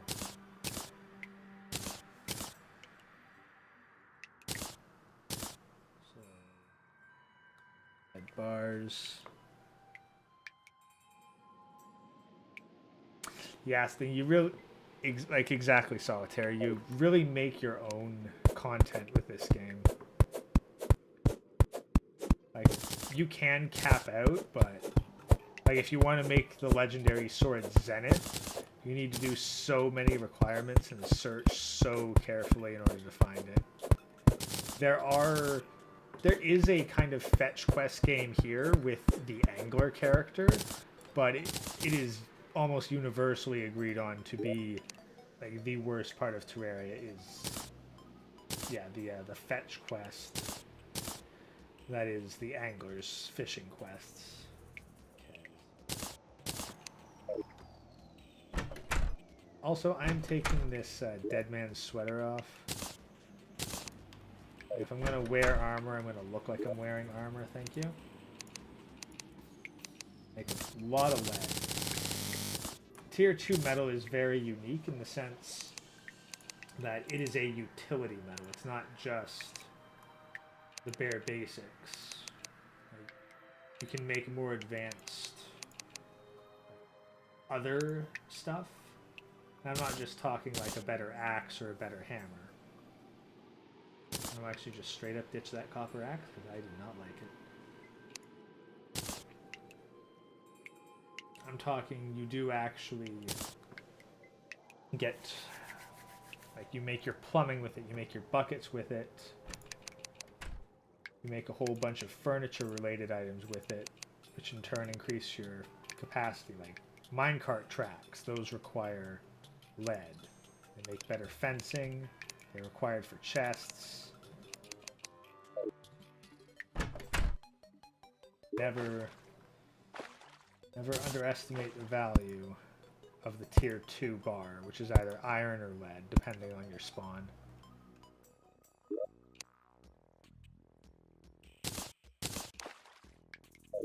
Now what we really need is to expand the gem corn farm just a bit, because we need a lot of rubies. I think there's a ducks down here.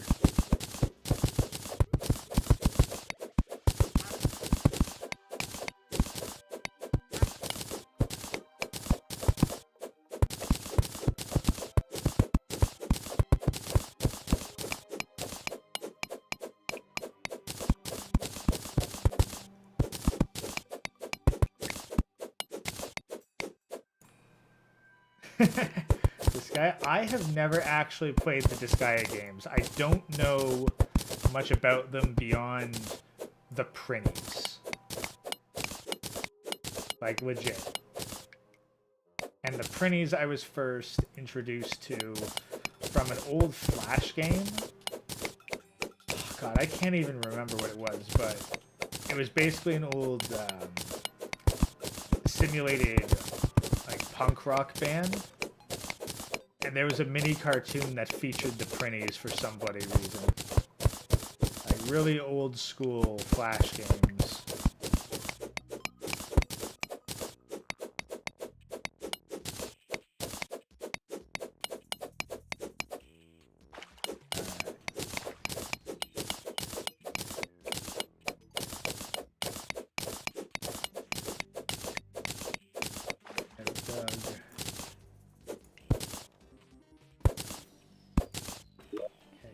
Jenna, need you to be very careful.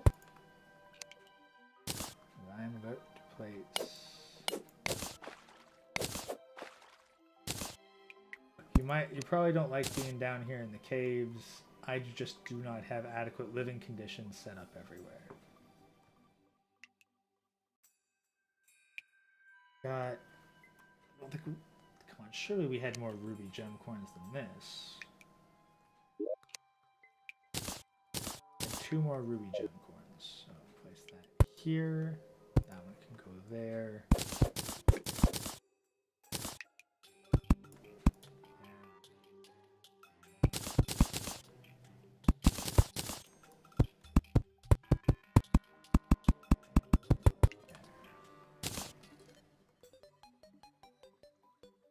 Okay, so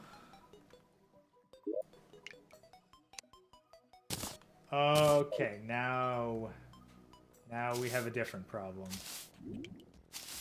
Now we have a blood moon. This is not good.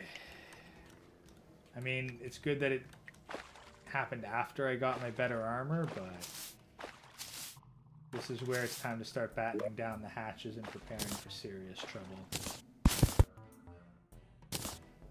Yeah, the blood moon brings out the blood zombies.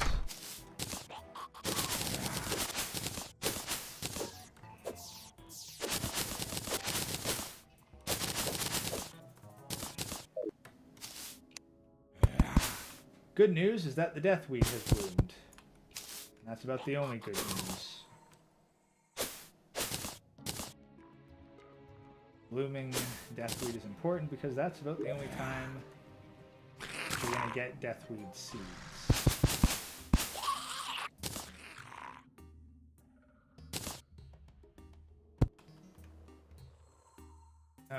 so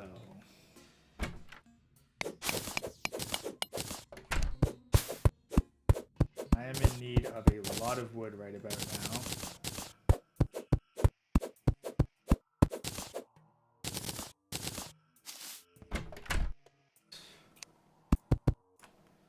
So this is basically zombie apocalypse mode. Real question becomes, what can I do to take them all out?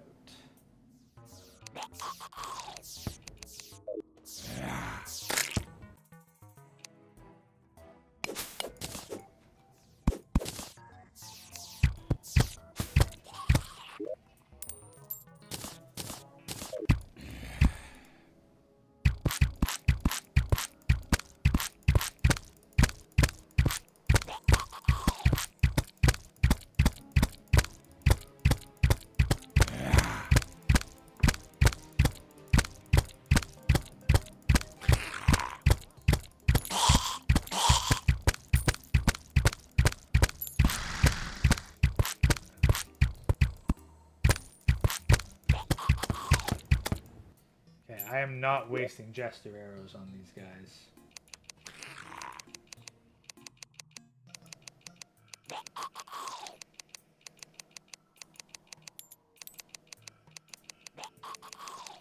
Come on, I know I can craft arrows. There we go. There we go.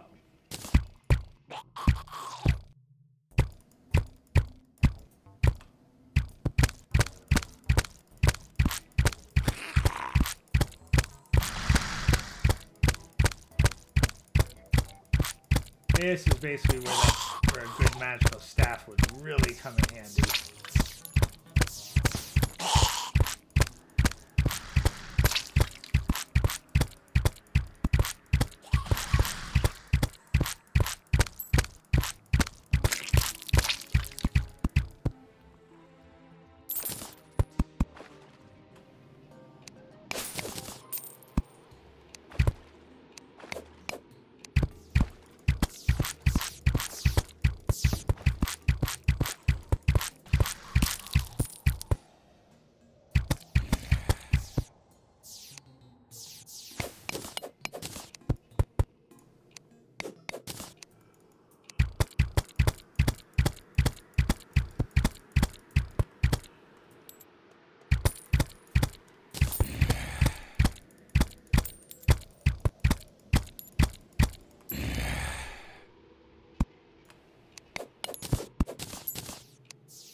Basically becomes I'm just standing outside of range, trying to make sure that they die fast.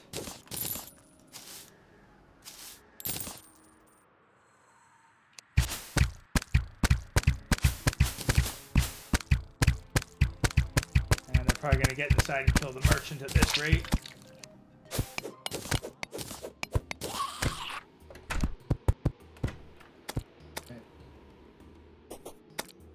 Yeah, they are about to kill my merchant.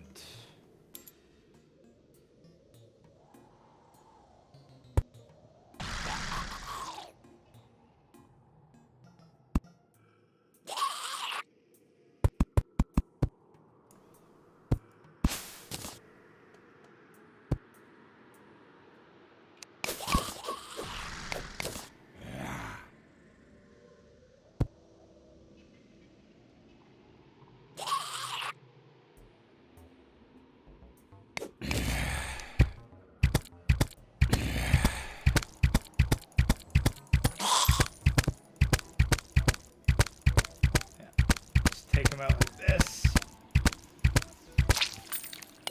Terarria hardcore, rule number 1, embrace the... merchant's dead.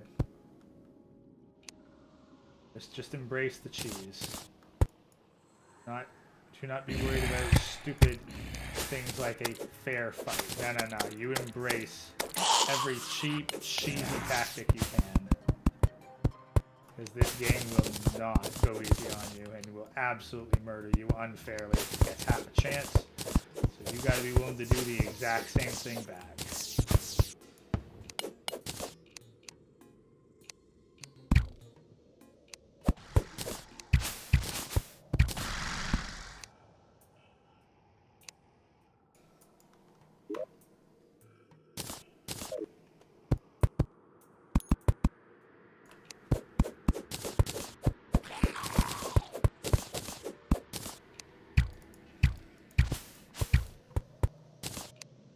Oh shit! No, no, no, no, no, no, no, no, no!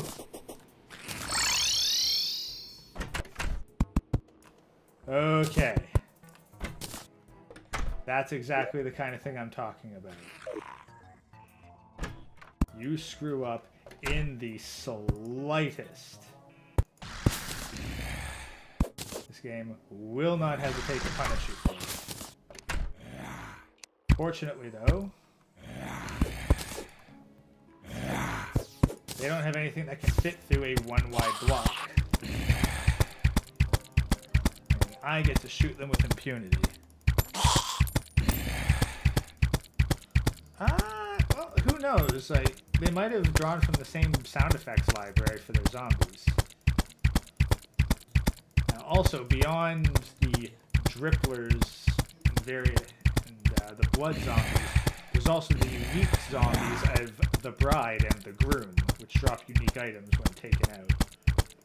So there are definitely multiple benefits to a blood moon. For example, there, I get a wedding dress and a wedding veil. You know, in case I want to be pretty or something.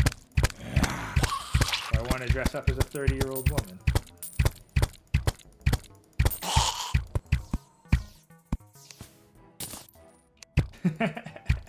Oh god, you're playing Project Zomboid at the same time I'm getting invaded by zombies? Oh yeah, that'll send you into a real panic instead of just the panic trait.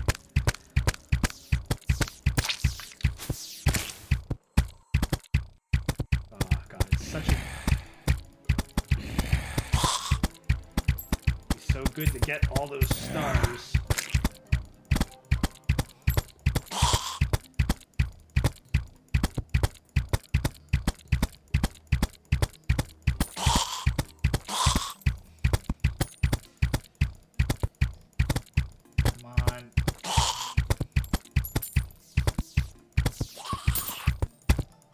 And it's daylight. Blood moon's over.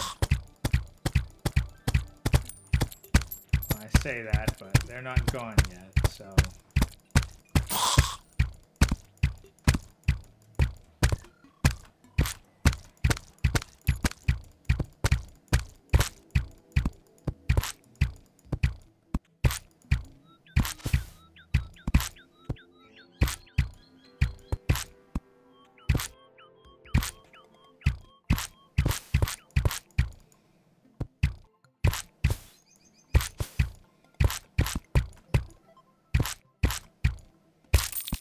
There we go.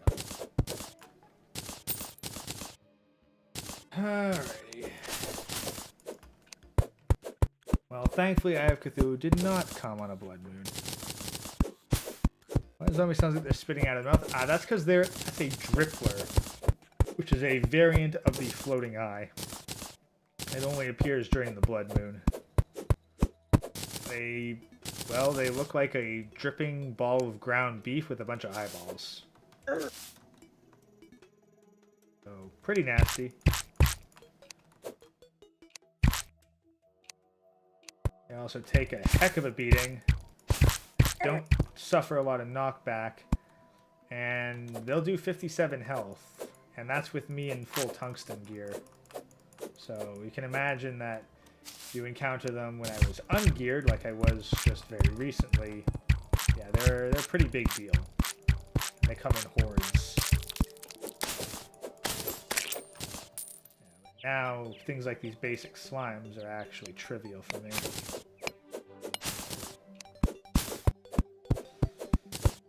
Now, focus on my tree farm.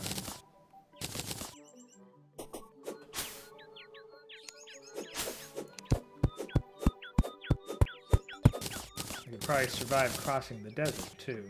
Might not be a bad idea to try that.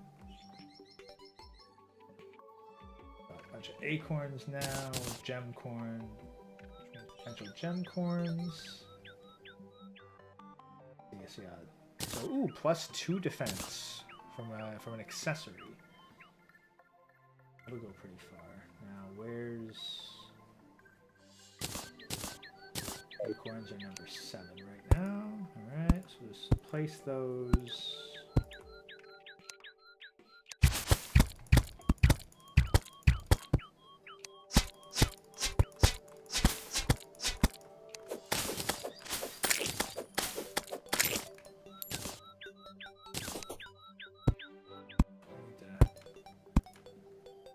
Plant a lot of trees. Want a lot of trees because we need a lot of wood. Take on the Eye of Cthulhu, we are going to need a boss arena.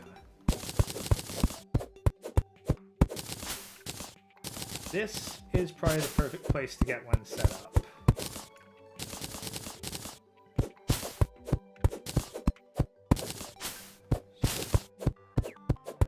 Yeah, this is definitely the perfect place to set up a boss arena. We're going to head just a little bit more this way. Now, for those of you unfamiliar with Terraria, what exactly is a boss arena? Well, a boss arena is what you get when you realize that being stuck on the ground and not able to move vertically is a huge disadvantage when you're up against enemies that can do things like fly.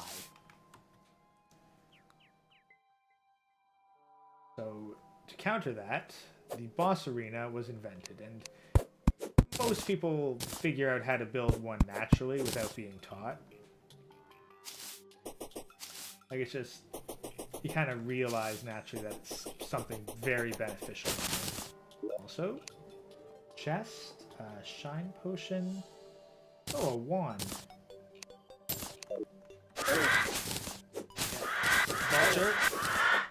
Vultures, I'll be honest, it is the vulture that is the reason why deserts are so difficult to cross in the early game. They're pretty tanky and they do a ton of damage.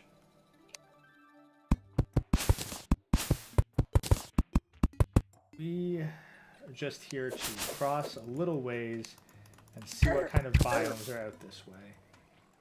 Since we have a wand of sparking now, we will actually give that a shot. Wand of sparking. Now, normally I'd make my... Okay, so this looks like... Okay, so the jungle is on this side, as I suspected. That's not what I would call good news. Because the jungle is definitely the most dangerous overworld biome. And not, like, the jungle slimes are bad.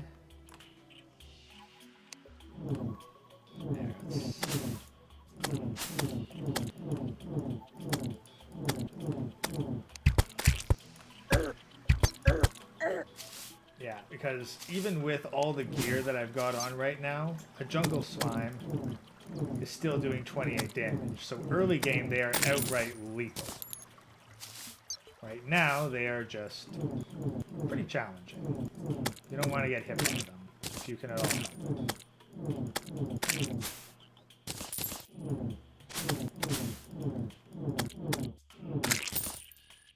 Then there are these things, the snatchers. These guys exist to make your life absolute hell. They will spawn basically anywhere, reach through walls, and then they will grab your ass. Absolutely despise them.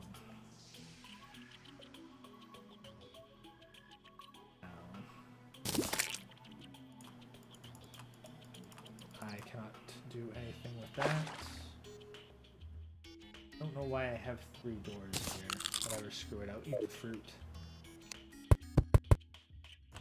And if you think that the above ground jungle is bad, oh no, this is actually the safe part. The underground of the jungle is absolutely massive and exceedingly dangerous.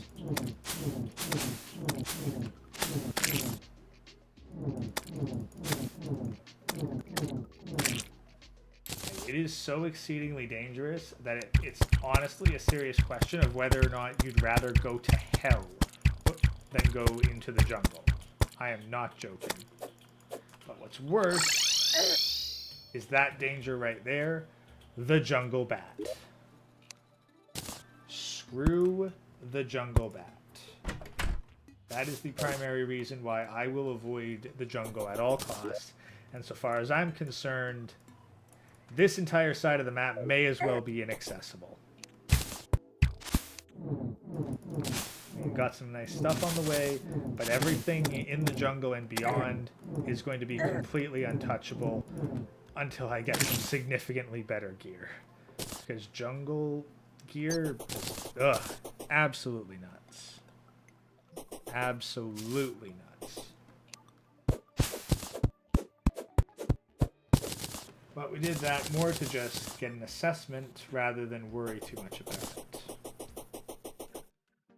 Now we are going to make use. The heck? Oh wait, a bloody tear? Guess I must have taken something up that had one of those. Clear away some of my impromptu entrance. Quick stack. Yeah, quick stack. It gets some stuff away. Couple other things away. I really just want that bloody tear.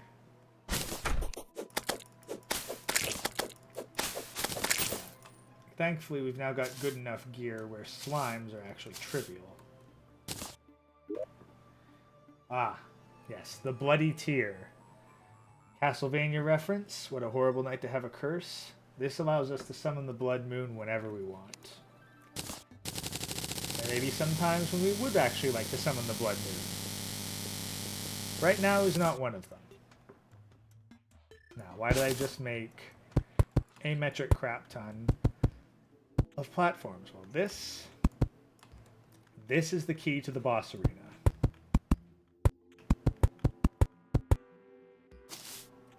We are going to make a series of platforms stretching out. They are going to cover an immense distance. Enough distance that we can successfully run across them. Build up maximum speed. Crimson or Shadow, it's the Shadow biome, the corruption one.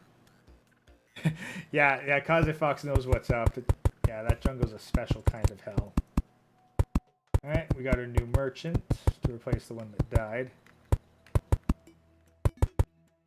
I haven't discovered it, but given that I ran all the way to the jungle and didn't find one, I'm willing to bet it's over to the right. And I do remember seeing a shadow altar underground underneath the... what do you call it? Underneath the tundra snow ice biome. So I'm basically positive that at the very least a corruption biome is over on the right side of the map. Let's see, is League of Legends still popular? I assume it's still popular. I have not played it in years. I did play it, I had fun. I don't play it now because there are a few things more rage-inducing than queuing up with randoms and being expected to perform at a pro gamer level. Like, if I had a bunch of friends who were into League of Legends and we could all play together, that'd be one thing. But I am just not playing League otherwise. Now, the boss arena is more than just platforms, though that is technically all it needs to be.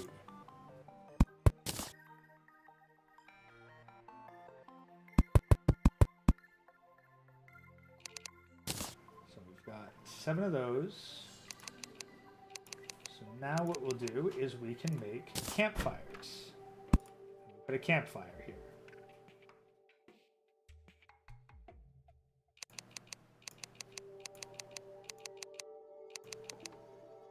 Campfire gives us a healing buff. We'll also put a workbench down.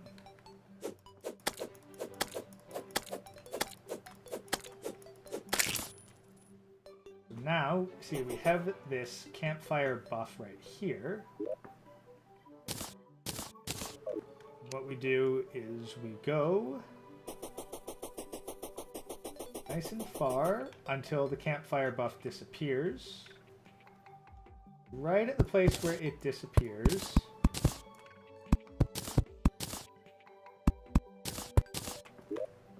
we make another.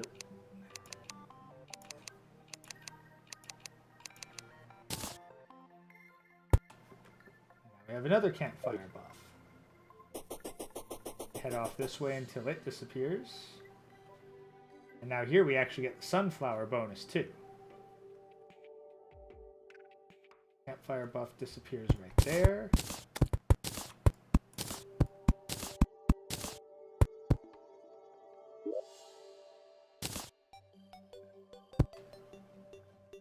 Make another one. Now it'd be good also to get more sunflowers out this way as well. Now, one layer can work. It's not a great way to face off the bosses on a one-layer boss arena, but it is doable.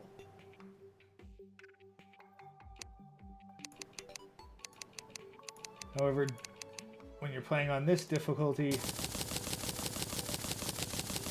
simply doable doesn't cut it.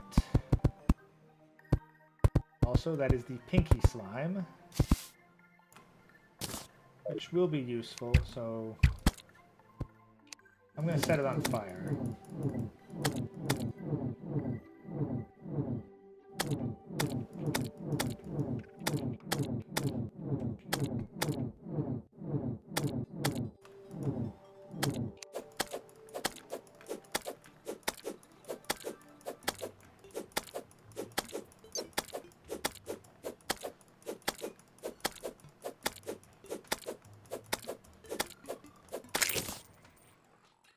Yeah.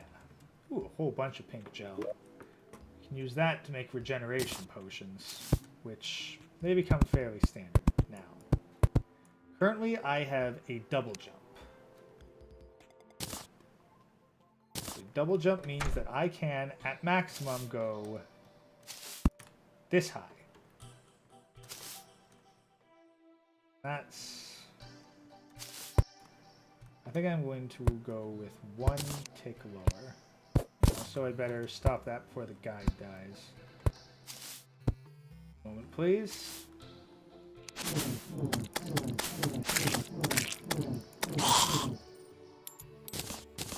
The nice thing about having all this armor and gear and what have you is that I'm not as scared about being out at night. I can actually fight these guys. And it's another advantage of the boss arena that it will catch falling stars, making their harvesting significantly easier.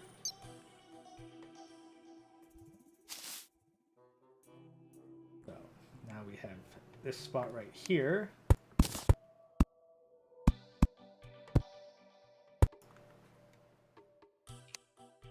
That. Grab our platforms again, wherever I put them. That's what happens when you don't sort your inventory. There we go. You can hit 7 to hotkey it.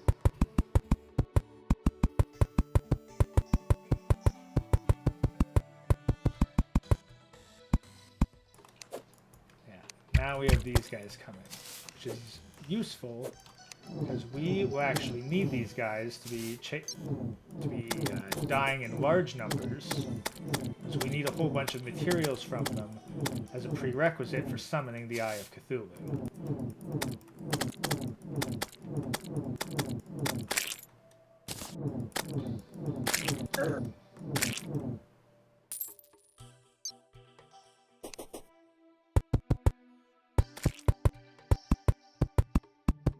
So yeah, I'm going to say that the objective for this stream is to kill the Eye of Cthulhu or die trying. Shadow over the Crimson. Honestly, I'm in the same boat. I really do not like the Crimson. But at the same time, I'm also the kind of guy to go, you know, since I hate the Crimson so much, that just means it's harder for me. So, shouldn't I do that in the name of a harder challenge? So despite liking the Shadow biome more,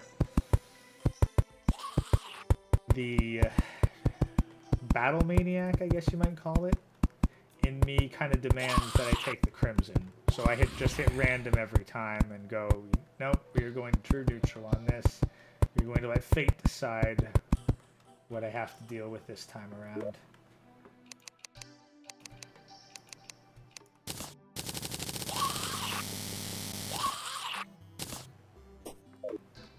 So let's place down a couple torches so we can see what we're doing.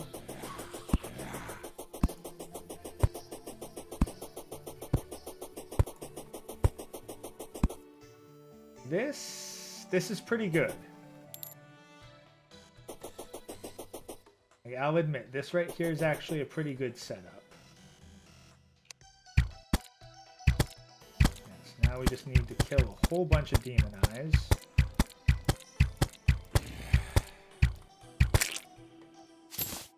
You can grab lenses.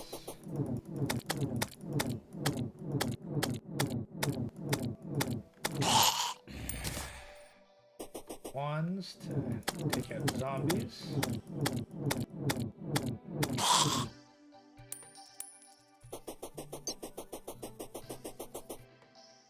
Now we are going to ask the guide how many of these things we need. What we gotta do is talk to him. Select crafting. How many lenses? We need 6. Literally, that's it. We need 6 eyes. We need 6 lenses to summon the Eye of Cthulhu. I'm pretty sure we have that many.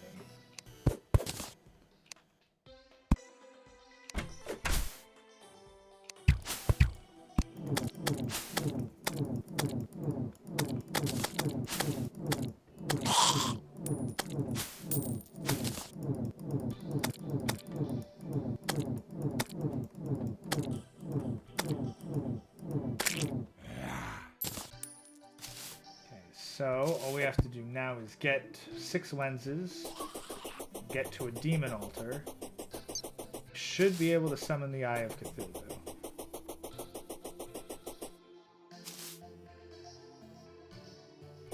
Just plop down here. We have 4. 4 of them. We need more of them. I guess my butt's got to get out here and hunt for a while.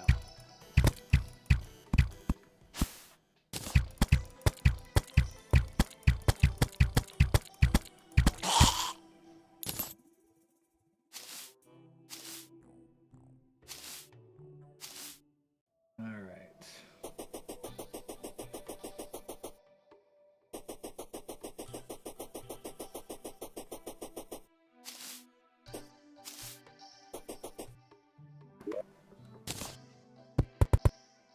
Up.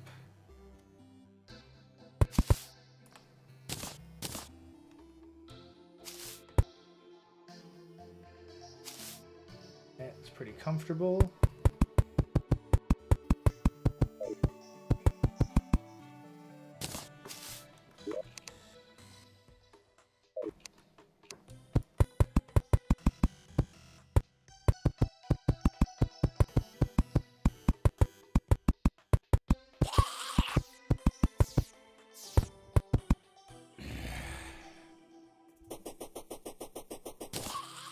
Now you start getting stars on me.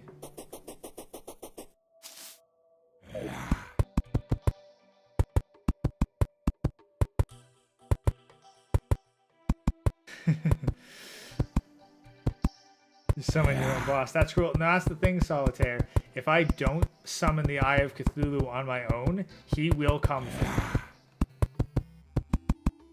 Like, the question is, like, am I going to summon him when I'm all prepped and ready and got all my stuff together? Or when I'm out in the middle of a random spot, completely unprepared, and I don't have any of my potions set up. Again, I was asked earlier, is there a time limit? The time limit is until they bring the Eye of Cthulhu for the first time. And then you either have to kill him or hide deep enough underground that he doesn't find you.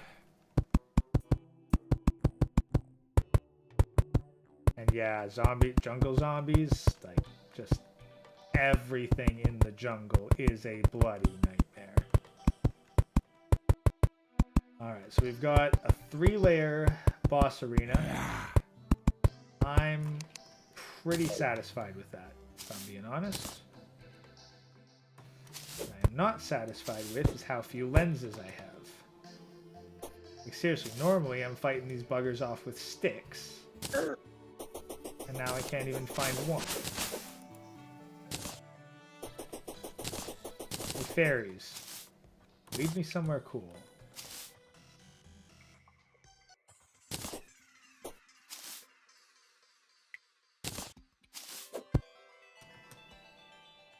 Either lead me somewhere cool, or at the very least, just give me an excuse to rush across this biome before dawn.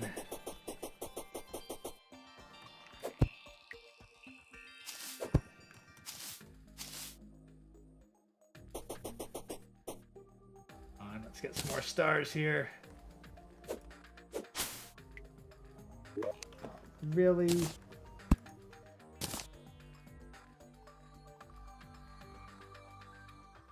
I don't have to throw... Ugh, fine. I will put the wedding dress and veil on because I need the inventory space. Also, I'm taking that sunflower. And we have found the corruption. And I'm out of torches, of course.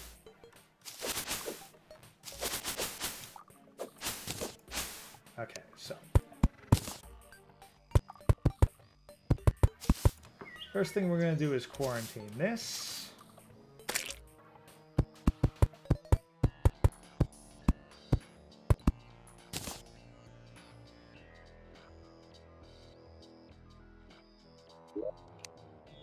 Then, oh, climbing claws. Alright, I'll replace the book with that. Loot everything I can and ditch everything I don't need. Like, I don't need any silt. Don't need actives. Don't need clay, really. At least not right this second. Still only have 5 lenses. Will... 1 mana crystal. Then I'll make 3 stars in a bottle. Those of you that know why, well, you know why. Those of you that don't, I will explain later. For the moment, suffice to say that, yeah, we're not going to deal with this any more than we have to right now. We've got enough on our plate for today, so I'm just going to focus on getting back. So there's some shiver thorns, so far be it from me to neglect perfectly good shiver thorn. You know, you think that ice things would be either more or less vulnerable to fire?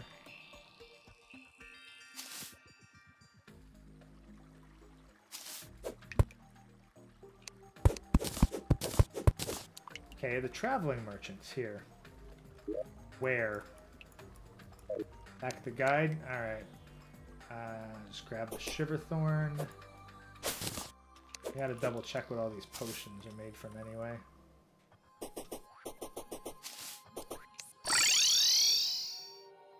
Traveling merchant. What you got? I really don't need that. Let's see. Star Princess dress. Dishes. Rainbow. I assume he's someone significant to the Terarria community.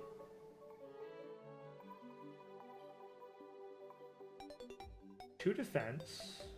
6% increased magic damage and critical strike chance. 10% reduced mana cost. That's pretty good.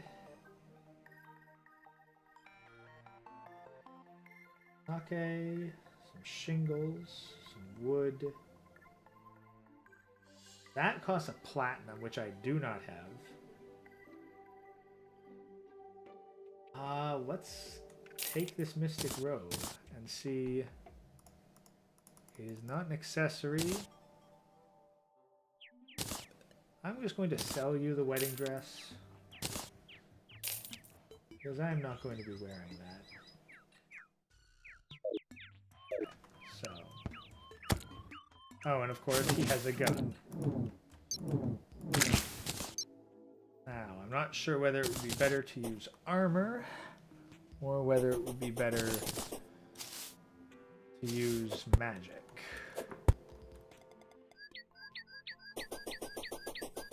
Either way, we need to find another lens and or a way to summon the Eye of Cthulhu, and we need to do it soon. Other thing, do we have some dirt? We have dirt. Good. There's another thing that we need to do. That is right beside the fire. Dirt. On the dirt. Sure, we need 2 dirt blocks to do it.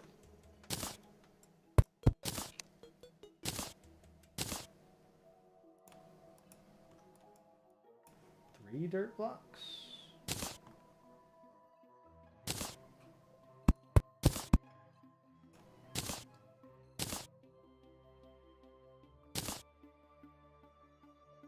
It's too close to the fire.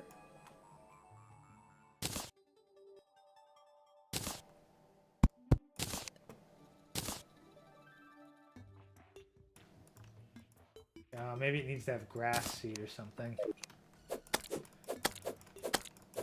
Yeah, it probably needs to have grass seed for me to put the sunflower down. In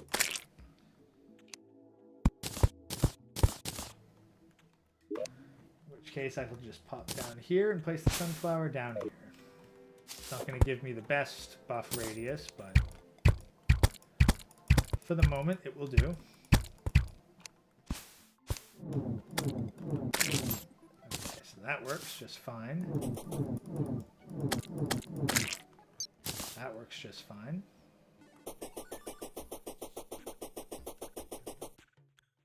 Oh yeah, I also need to figure out what the heck all the buffs are. You got married, great. Yeah. No, Terraria's mechanics have been very well polished. I do like that the bosses will show up if you don't take care of them in advance. Now, let's see. Shiverthorn. Can make someone fall in love. Really, what we are after... We need bone, and we're not going to be getting bone anytime soon. You can get gender change potions in case you're into that shit. Okay, so Shiverthorn's not particularly useful. Just bottles in general. Well, you can make a lot of different stuff with bottles. Honey. The gel and mushrooms to make basic life potions. We can take our glowing mushrooms and pink gel and regular mushrooms. Make restoration potions. Probably want to make a lot of those. Stars in a bottle, which I will explain in a moment. Bunch of other things in bottles. Butterfly jars. I'm guessing everything else requires bottled water as a base. Alright, we will... First of all, we are going to go into the assumption that we'll be using magic. And this is where the stars in a bottle come in handy. Because we can hang those like lanterns, and they will give us a bit of a buff to our magic regeneration.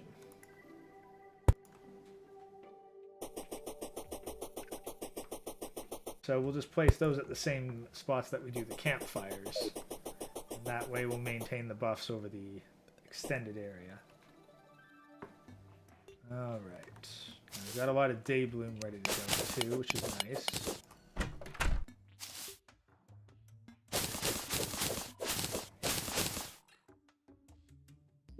Let's replant it all. There we are, day bloom seeds.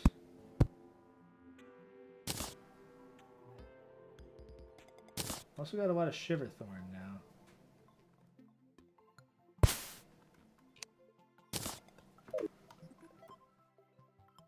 Still going? Yeah, now I get what you mean by boss arena. Yeah, now you see it. Yeah, Yeetus, we've got a half hour to go, and we are going to try and take out the first boss before we hit that timer or die trying. So, start making a whole bunch of bottled water. Then we're going to place a chest down, and we're going to put basically everything related to this stuff in here. So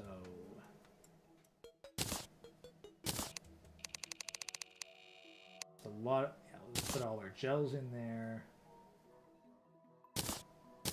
Bottled water. Day bloom. I gotta sort out the rest of this stuff. I think bamboo and cactus are also useful. I'll put the day bloom seeds and the shiverthorn seeds since we'll need those for later.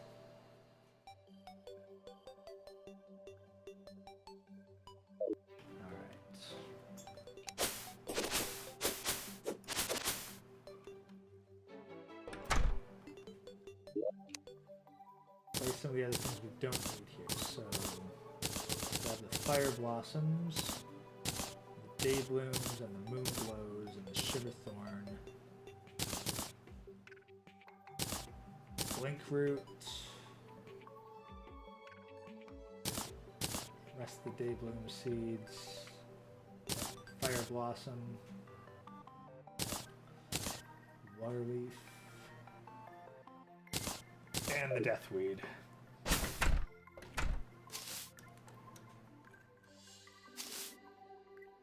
So, yeah, so we head up here, open this, quick stack everything into there. Just try to keep this at least somewhat organized.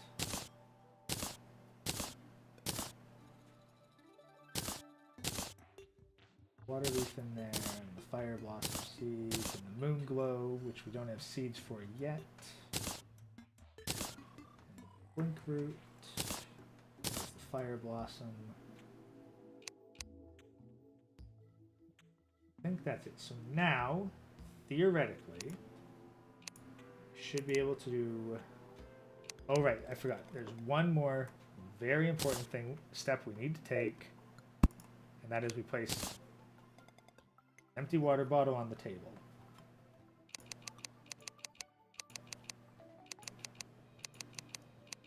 And I think that the table is too far away. Grab the table, place it right here. Grab the empty water bottle, place it right here. Now I believe that this should, in theory, allow us to craft potions. Bottled water.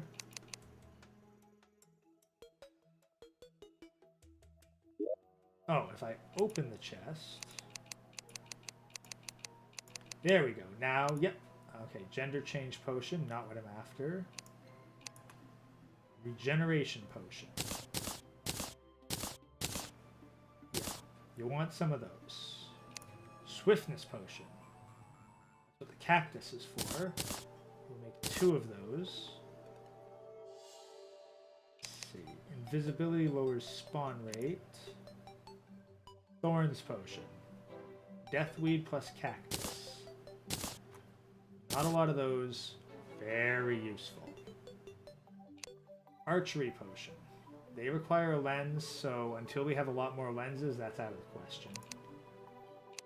Danger Sense, Flipper, and a bunch more arrows. So, where is my pink slime? For now, I'm going to put all these potions in here. Getting towards nighttime. Okay, so there's the pink gel. Need... I need the blue mushrooms. That's what I'm missing. So we will head down. Yep, there's the merchant's grave. We are not touching that unless we summon a ghost. Okay, looks like our gem corns have largely grown up nicely. Oh yeah, it's a lot of gem coins and a couple rubies even.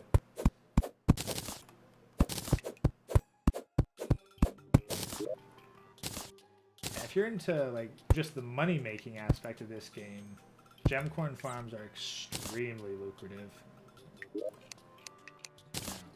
Quick stack everything into here. We need... There we are. Glowing mushrooms. Yeah, we need those up top. We also need to harvest these ones here.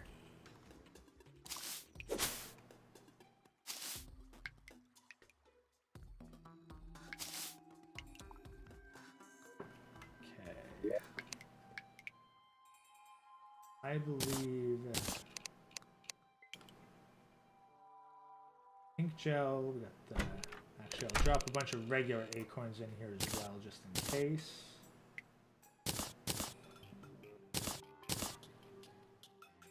Oh, we got 2 more sunflowers in here. That'll be useful for the boss arena. Some more sand in case we need to make more glass. Lead. Keep the tungsten chainmail.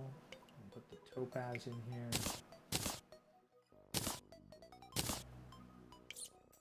Put the bloody tear in here, just because I don't really know where to put it. And... okay, so equipment-wise, I think that's good.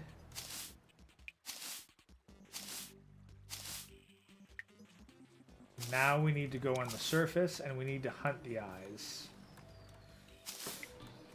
If worst came to worst, I could summon another blood moon. I'd just really rather not.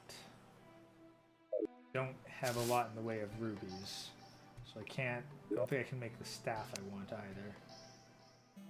I'm gonna go to the guide and see if he can tell me how much I need of everything to get a staff.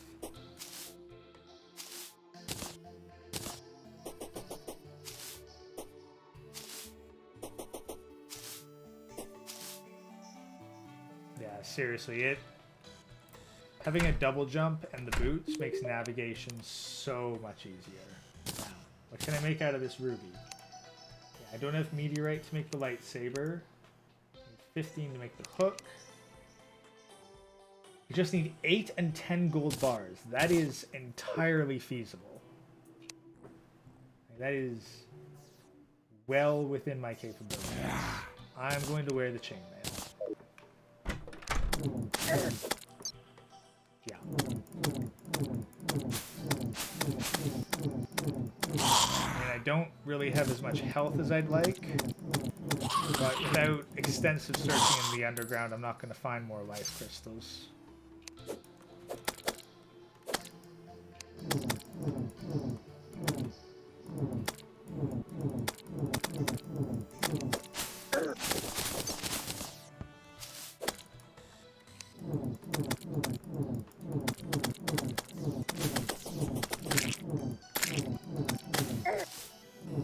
That's a lens. Yep, that's a lens.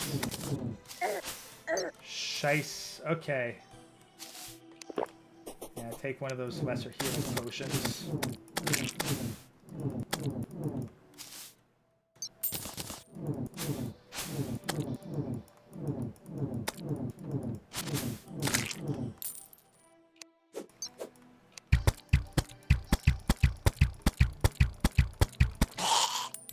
Now, another thing to consider, if I can spare the extra lenses for it, is to get archery potions and make jester arrows.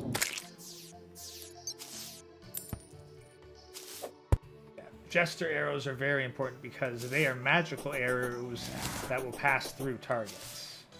Now I can get away with that to a certain extent via shuriken, but shuriken don't really do that great damage and have garbage range.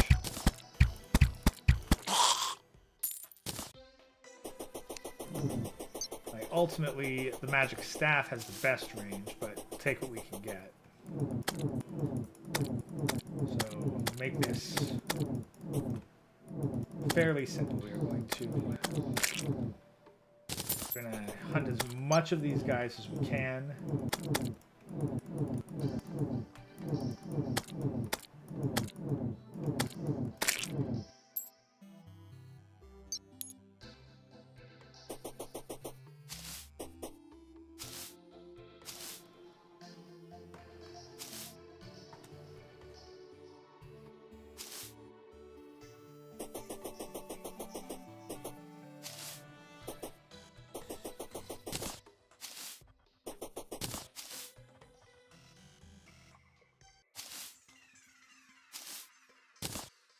I'm pretty sure that it's possible to catch those fairies if you're going fast enough and are skilled enough.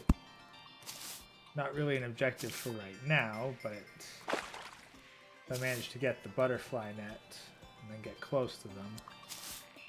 Also, if I'm moving slower there, it's because of the chilled debuff.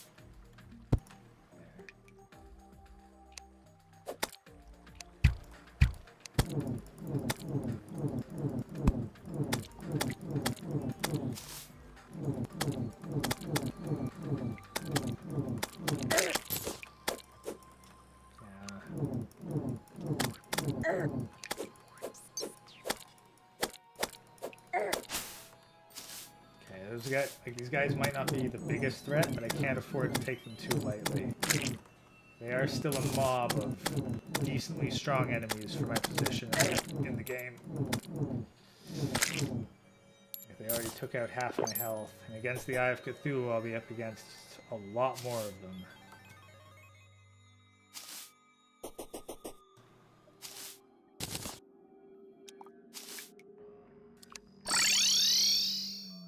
Warp back to here for the moment.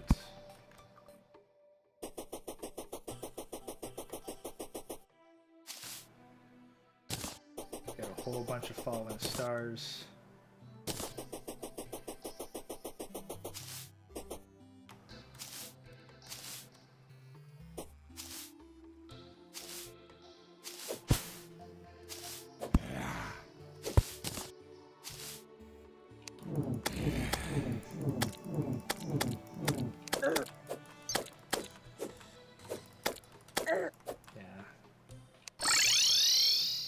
Moments like that are where a Thorns Potion would really come in handy. Thorns Potion and a higher defensive buff.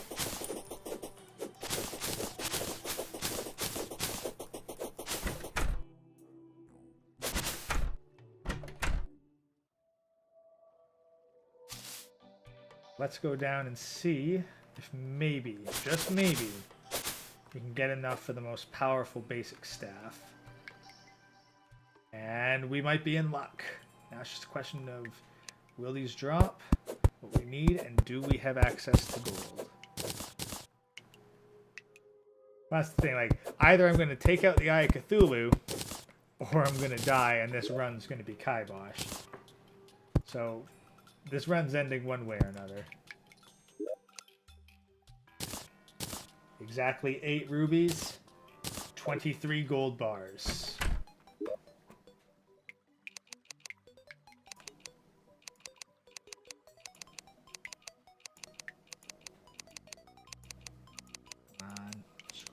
Past all the good stuff. Ruby staff, 21 magic damage.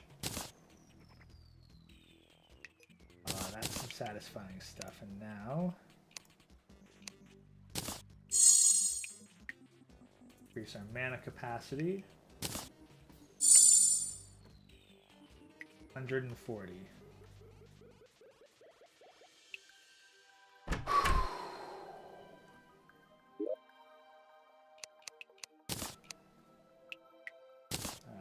the gold back.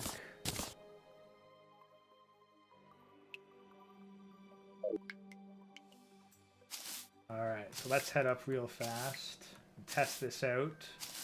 See if we can't get just a bit more in the way of either stars or goggles or lenses, because we do need more lenses if we can manage it. There we go. That's a good familiar sound.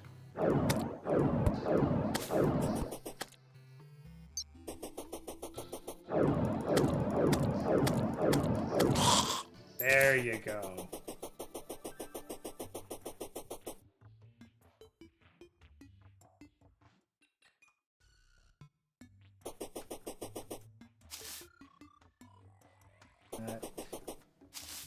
I think that's the sound of daytime.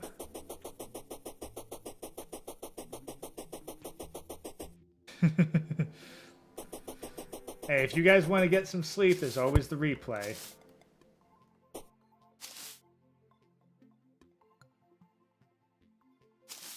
But you can also look and be like, oh, it ended at 2:59. I wonder if he did it or not. Alright. Blam.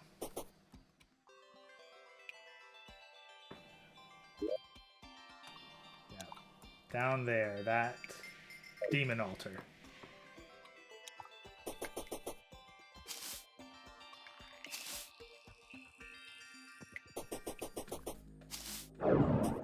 Oh god, it feels so good to have this back. Yes, I just sniped the bird out of the air.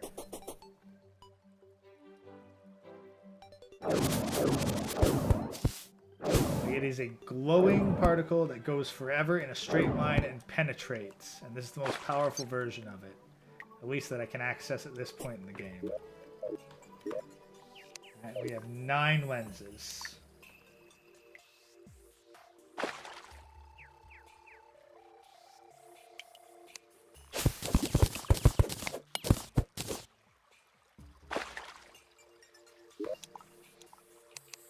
Suspicious looking eye.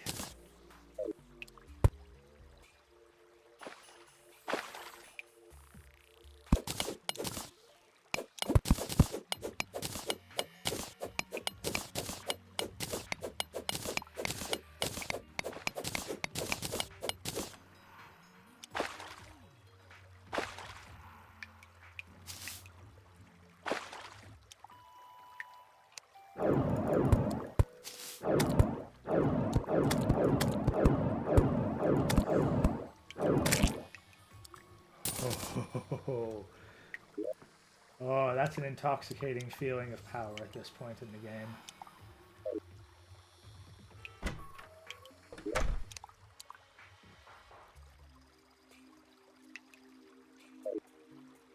Don't need any of that. Work back.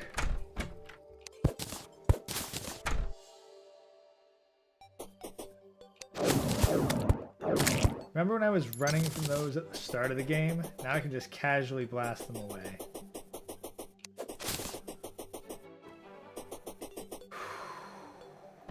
Alright. Okay, so the potions last 8 minutes. So we'll have to make as many of these good ones as we can.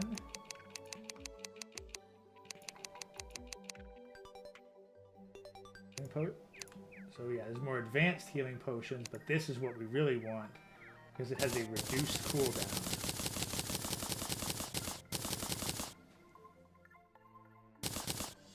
$25 of them. We will make a bunch of the more advanced ones.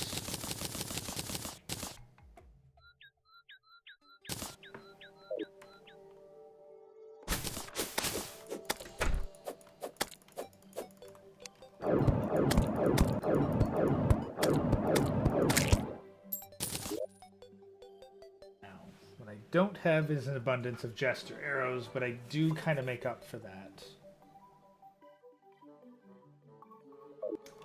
do kind of make up for that with the other stuff I have. But what I will do is make a whole bunch of flaming arrows.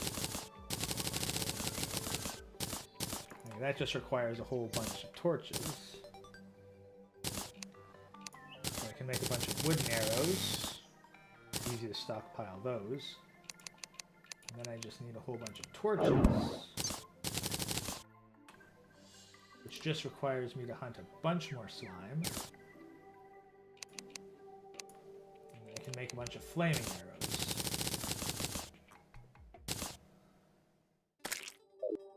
Alright, so now I need to find a bunch of slime.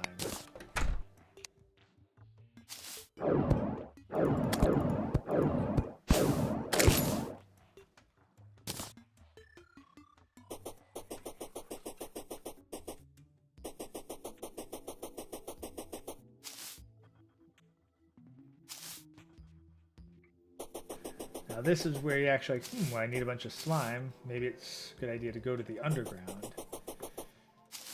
And were it not for the time-sensitive nature of the boss fight, I'd be tempted to agree. Now what we will need, okay, we got the swiftness potion, check. Regeneration potion, check. Thorns potion, check. Got our health potions. We've got the staff. That slot.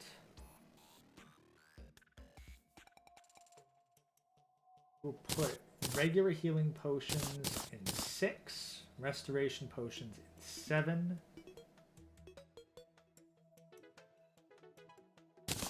Need to fire off all 4 of those.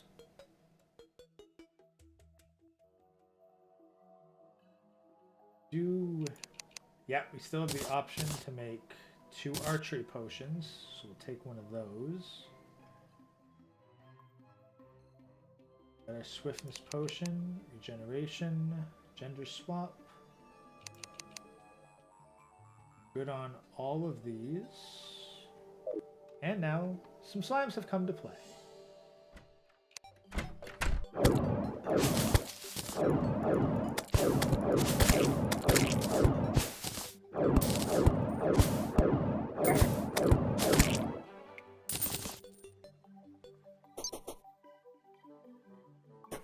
Probably be nice. Is power progression paced well? I'd say it's paced out decently well. Like if you ignore Eye of Cthulhu or just take him out early on, you can acquire pretty advanced materials very early game. Like you can actually fight the midpoint boss, like it's named the Wall of Flesh. Like I think he could technically be the first boss you fight, so long as you don't accidentally kill the Eye of Cthulhu first. And like he's meant for end game gear. Like I could probably be running around in, I don't know. Like the main thing is that there are some barriers, and that's really the quality of your pick. Like if you want to get materials that let you mine stuff in hell, you have to start beating boss monsters at some point. So you're basically required to kill the Eye of Cthulhu. Or at least a boss monster first. Could be the Corruption biome boss monster. Like Corruption or Crimson boss. And then I think you could skip every other boss until the Wall of Flesh. And there's optional bosses as well.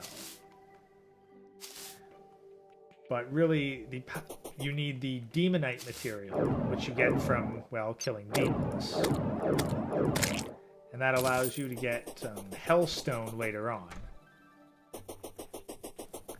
And Hellstone is basically about as good as your materials get until you take out the Wall of Flesh and unlock what is known as hard mode, which is basically the second half of the game where everything gets tougher and a whole bunch of new enemies appear. I have never progressed beyond hard mode, ever. Like, even not having permadeath, hard mode is a brick wall. So,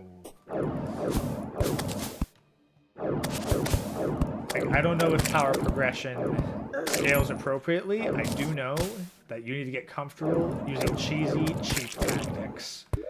Wow, that sounds really loud, so I'm just going to turn that down. You can probably...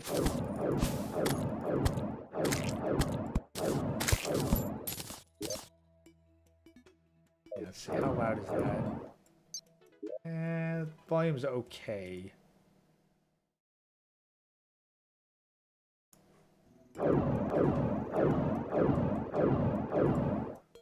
Yeah, I wouldn't want it much louder than that.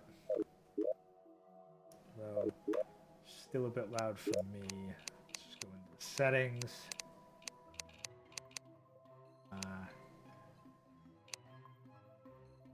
Just turn it down by 5, and I'll turn the ambient down by 5. That's a bit better.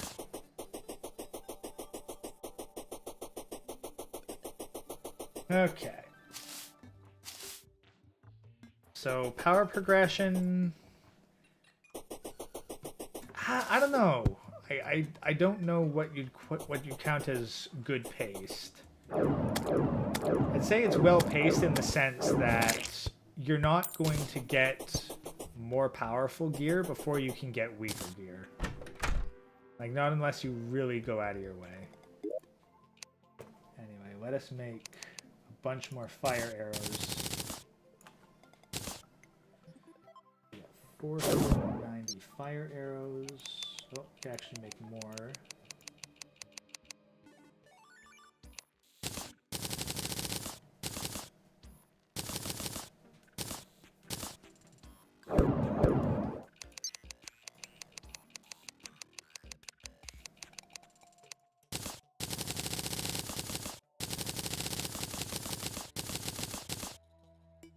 Go.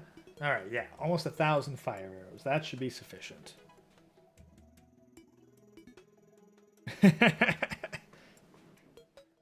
Yeah. Oh god, yeah, no, the timeline for Terraria must have passed on pretty bloody fast. Like, I remember when it was coming out and people were...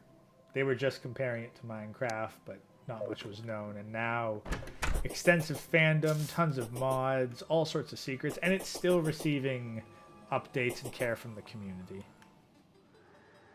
Alright. So. Well, it is just about time, at about the 3-hour mark.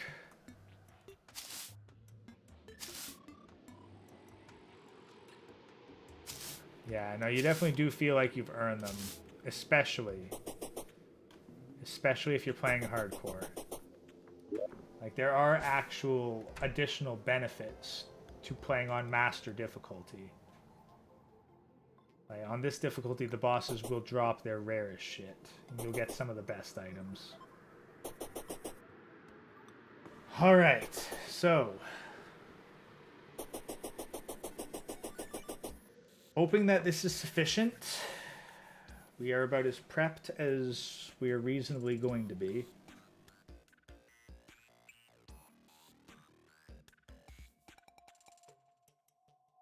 Ruby staff. I'm going to say we'll start with the Jester's arrows and then work our way through the flame arrows. We're probably not going to run out of those. But I do want magical penetration for when we have to wait for our mana to recharge.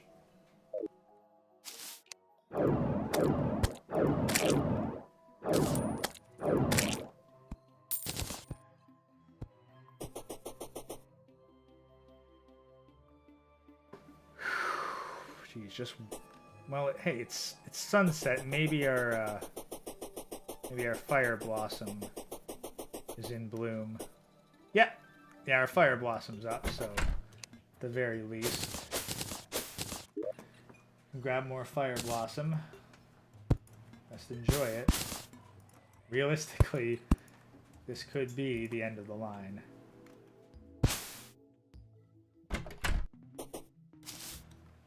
Victory or Viscera. That is very appropriate. Yeah. We've got the best sword we can reasonably expect. Okay, so we're just going to wait until the zombies and the eyes start showing up so that we know it's nighttime, because I don't want to pop the potions a second too soon. I don't think we'll need all 8 minutes, but I want to be prepared in case we do. I feel like the arena's not long enough, but we'll just make do. There's going to be a lot of running back and forth.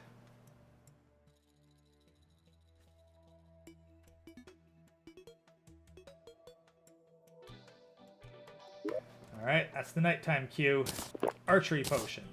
Swiftness potion. Regeneration potion. Thorns potion. Suspicious eye. Here we go, do or die, baby!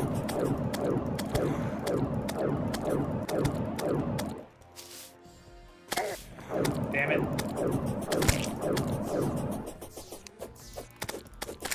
Yeah, now's the good time for the shuriken. It clears up the little guys.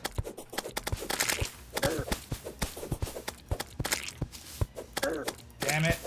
Okay, back to the...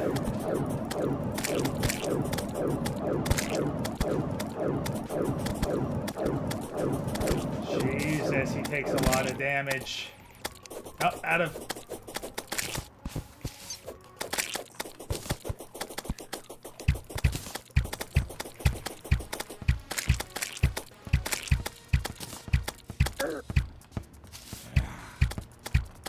Okay, we're back to full mana.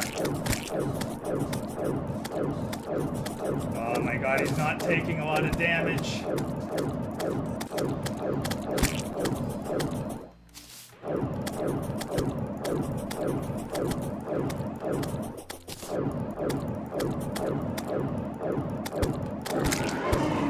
We're at the halfway mark, this ain't good.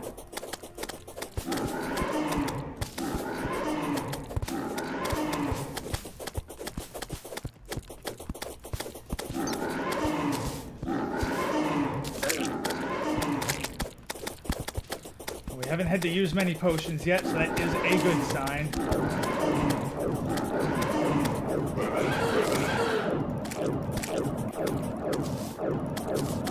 Come on!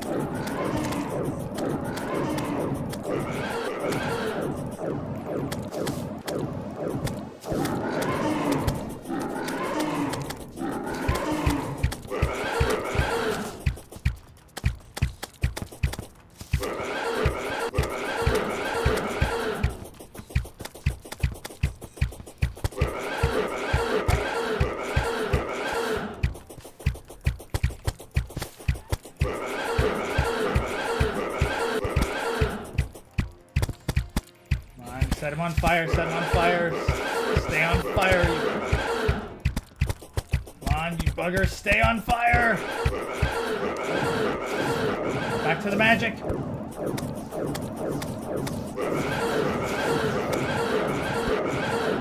Come on, like 35 hits to go.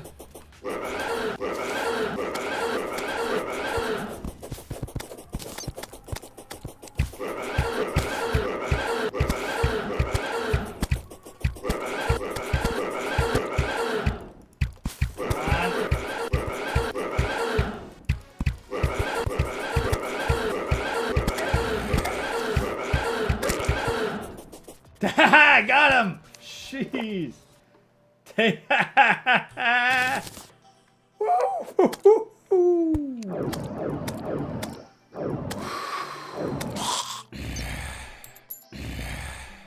Hell yes.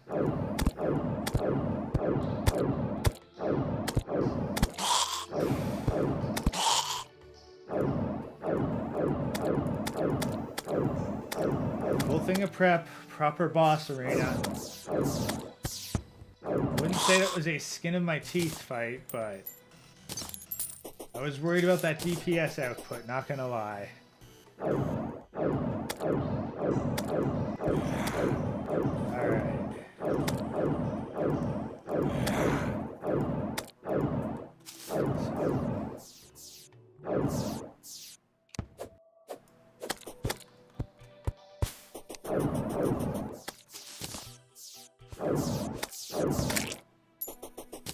Alright, so I definitely want to take a moment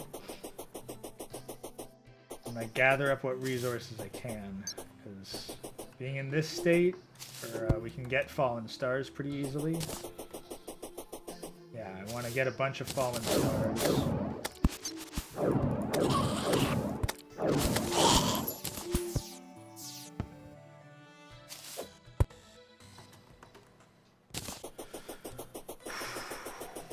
Oh yeah, chat. Thank you. Oh, y'all crazy buggers staying up this late to watch me beat the first boss. Alright, so let's see what our haul is. We got a treasure bag. We will put this relic right out here. Proof that we got him.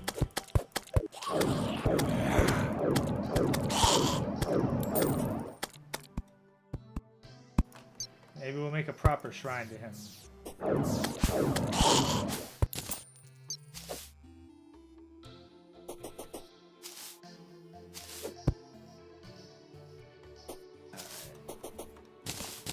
Get.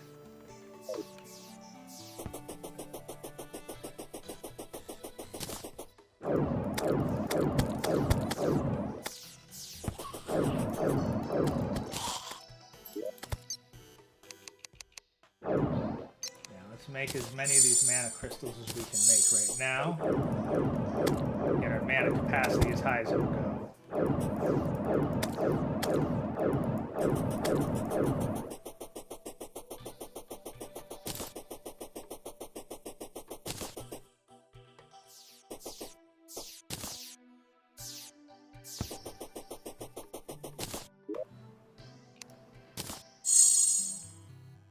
We're at 200 out of 200. I think that's max capacity.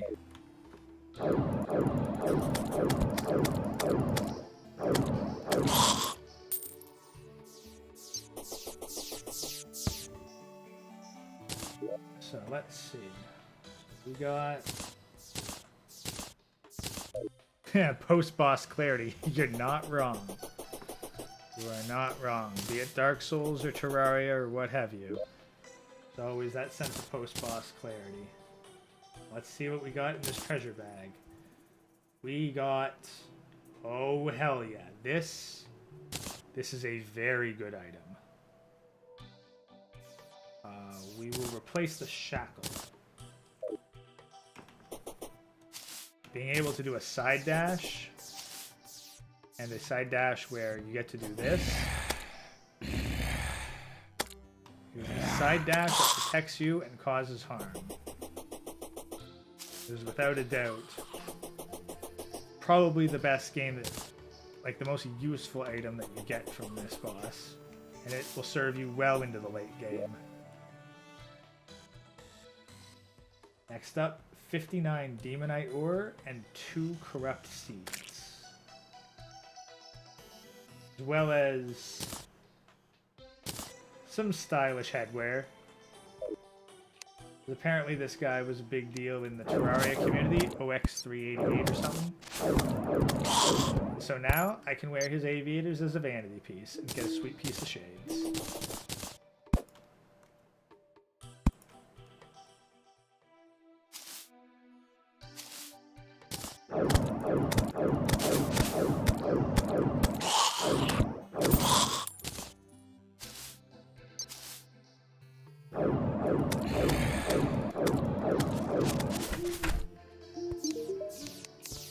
Now, Brett, what can we make with this? We can make bricks, the deer thing, or demonite powders. Oh, that's 50 zombies. Now that is another very useful thing. Because when we slay enough zombies, we get a zombie banner. Now that zombie barrier is around, it's giving us a buff against zombies. So now we're even more overpowered.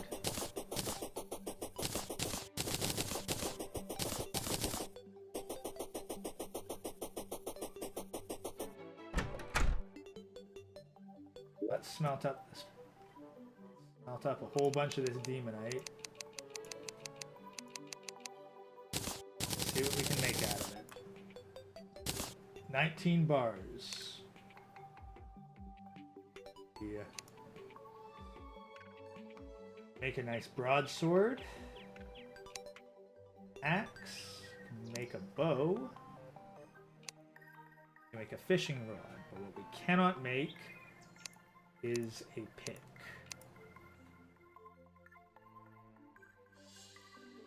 I've heard good things about a yo-yo. 16 melee? That's not bad. War Axe of the Knight, on the other hand.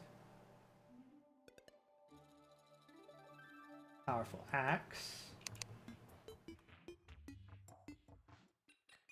Of course, demon bow. Because we'll be facing a lot of things at range, so...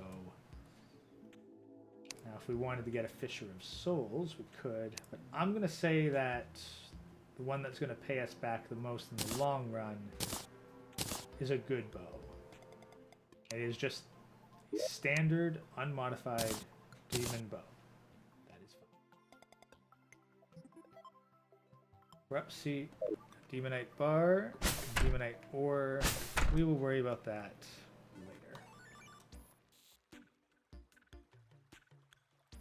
later. How do you become a member of the warband on screen?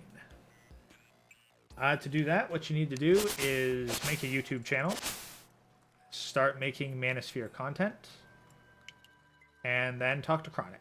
He's the one who decides.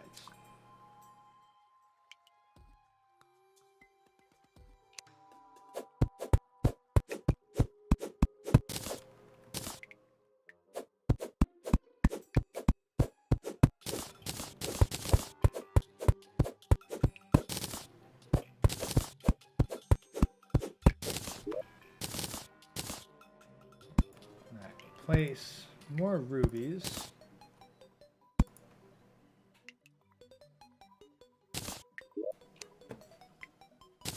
Place those rubies there. Place the gemcorns. Quick stack. We'll put the demonite bar and ore there along with the corrupt seeds. Now what we'll need is a place for the Dryad. Now that we've taken out our first boss, the Dryad should show up.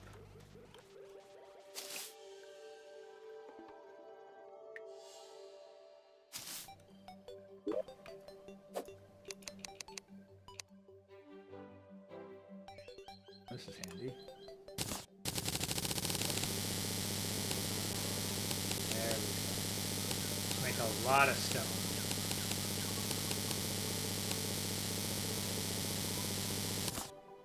Ooh.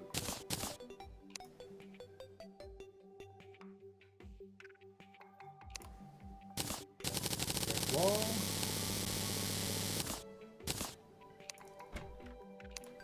Door. A table. A normal table for once. And a chair.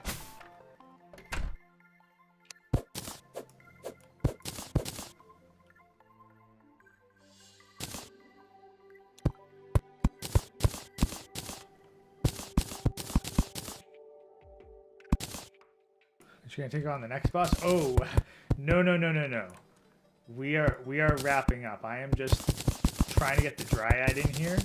I am not about to take on the next boss in my current state. I need sleep, I need food, and I also need to prep to go over there and set up the boss arena. No, the next boss is going to take a bunch of prep work. I literally just want the Dryad here. To that end, I'm going to put her in basically a hole in the ground, but it's a hole in the ground with, you know, there's worse holes in the ground that I could shove her. No, we're not about to face off against the Eater of Worlds or whatever.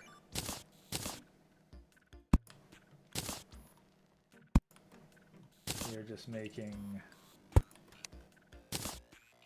a spot for the Dryad to show up. Housing suitable. Dryad should be here shortly.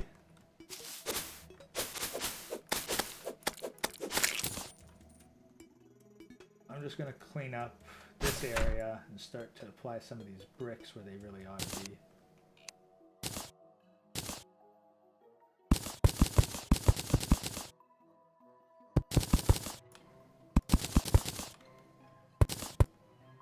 I mean, I feel like celebrating, so we'll do a little bit of decorating.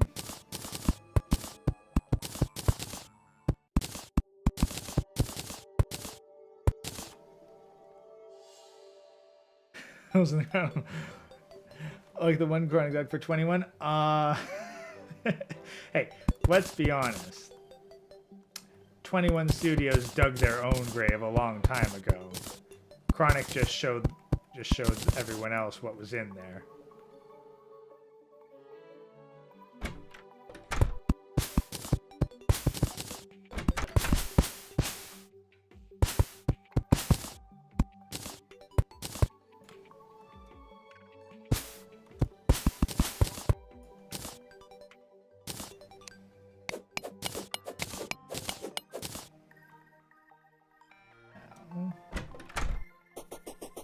The Dryad should be here somewhere. Ah, she's up top.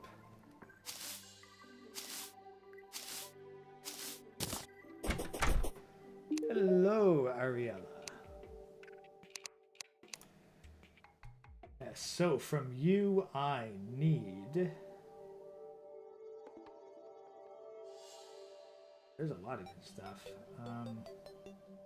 One thing, we can buy sunflowers from her. We can also buy grass seeds. We can buy purification powder. Purification powder comes in handy. Grass seeds are useful for planting sunflowers.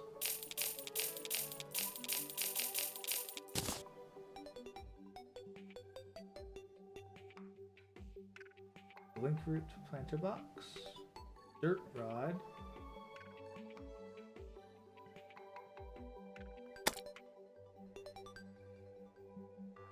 I'll take a couple of those planter boxes.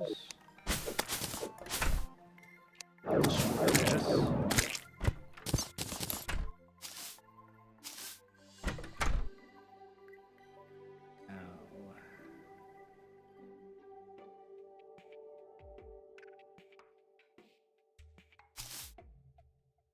I'll put blink root up here.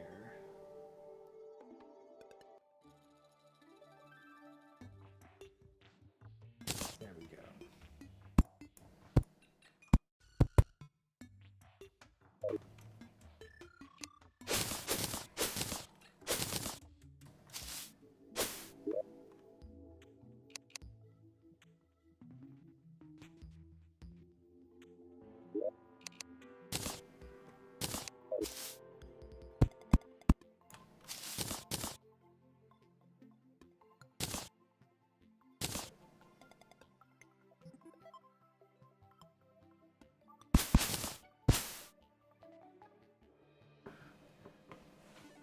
Edis, yeah, I'm still going, but I beat the first boss.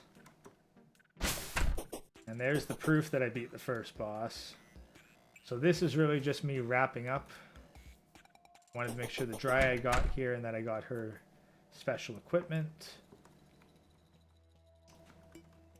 Then just a little bit of cleanup around here.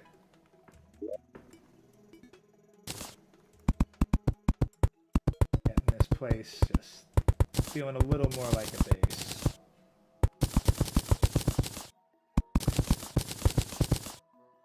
Since I'm not on a 100-day time limit like I was the last time I tried to do hardcore runs, I don't mind taking a minute or an in-game day or whatever, just trying to make this base look a little bit nicer.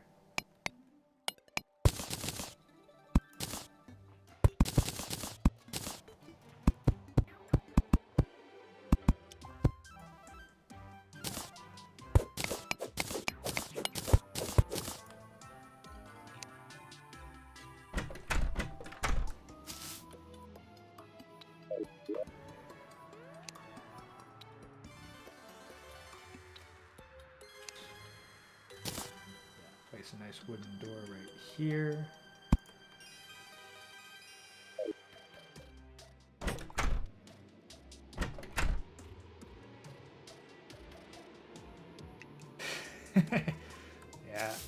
Yeah, when you're poking an old guy in the eye, time does fly. But we are almost 3.5 hours in. We've taken out the Eye of Cthulhu and thus cleared the first major milestone. Next time, we are going to have to carve a nice solid path through the tundra and begin our assault on the corrupted biome. But I'll probably just pick some afternoon or evening when I've actually got a bit of time off to keep this up, aside from my usual Sunday Elden Ring. So, thank you everyone for stopping by. I'm going to play us out now, so y'all have a good night. Thanks for tuning in. Peace out, Warband.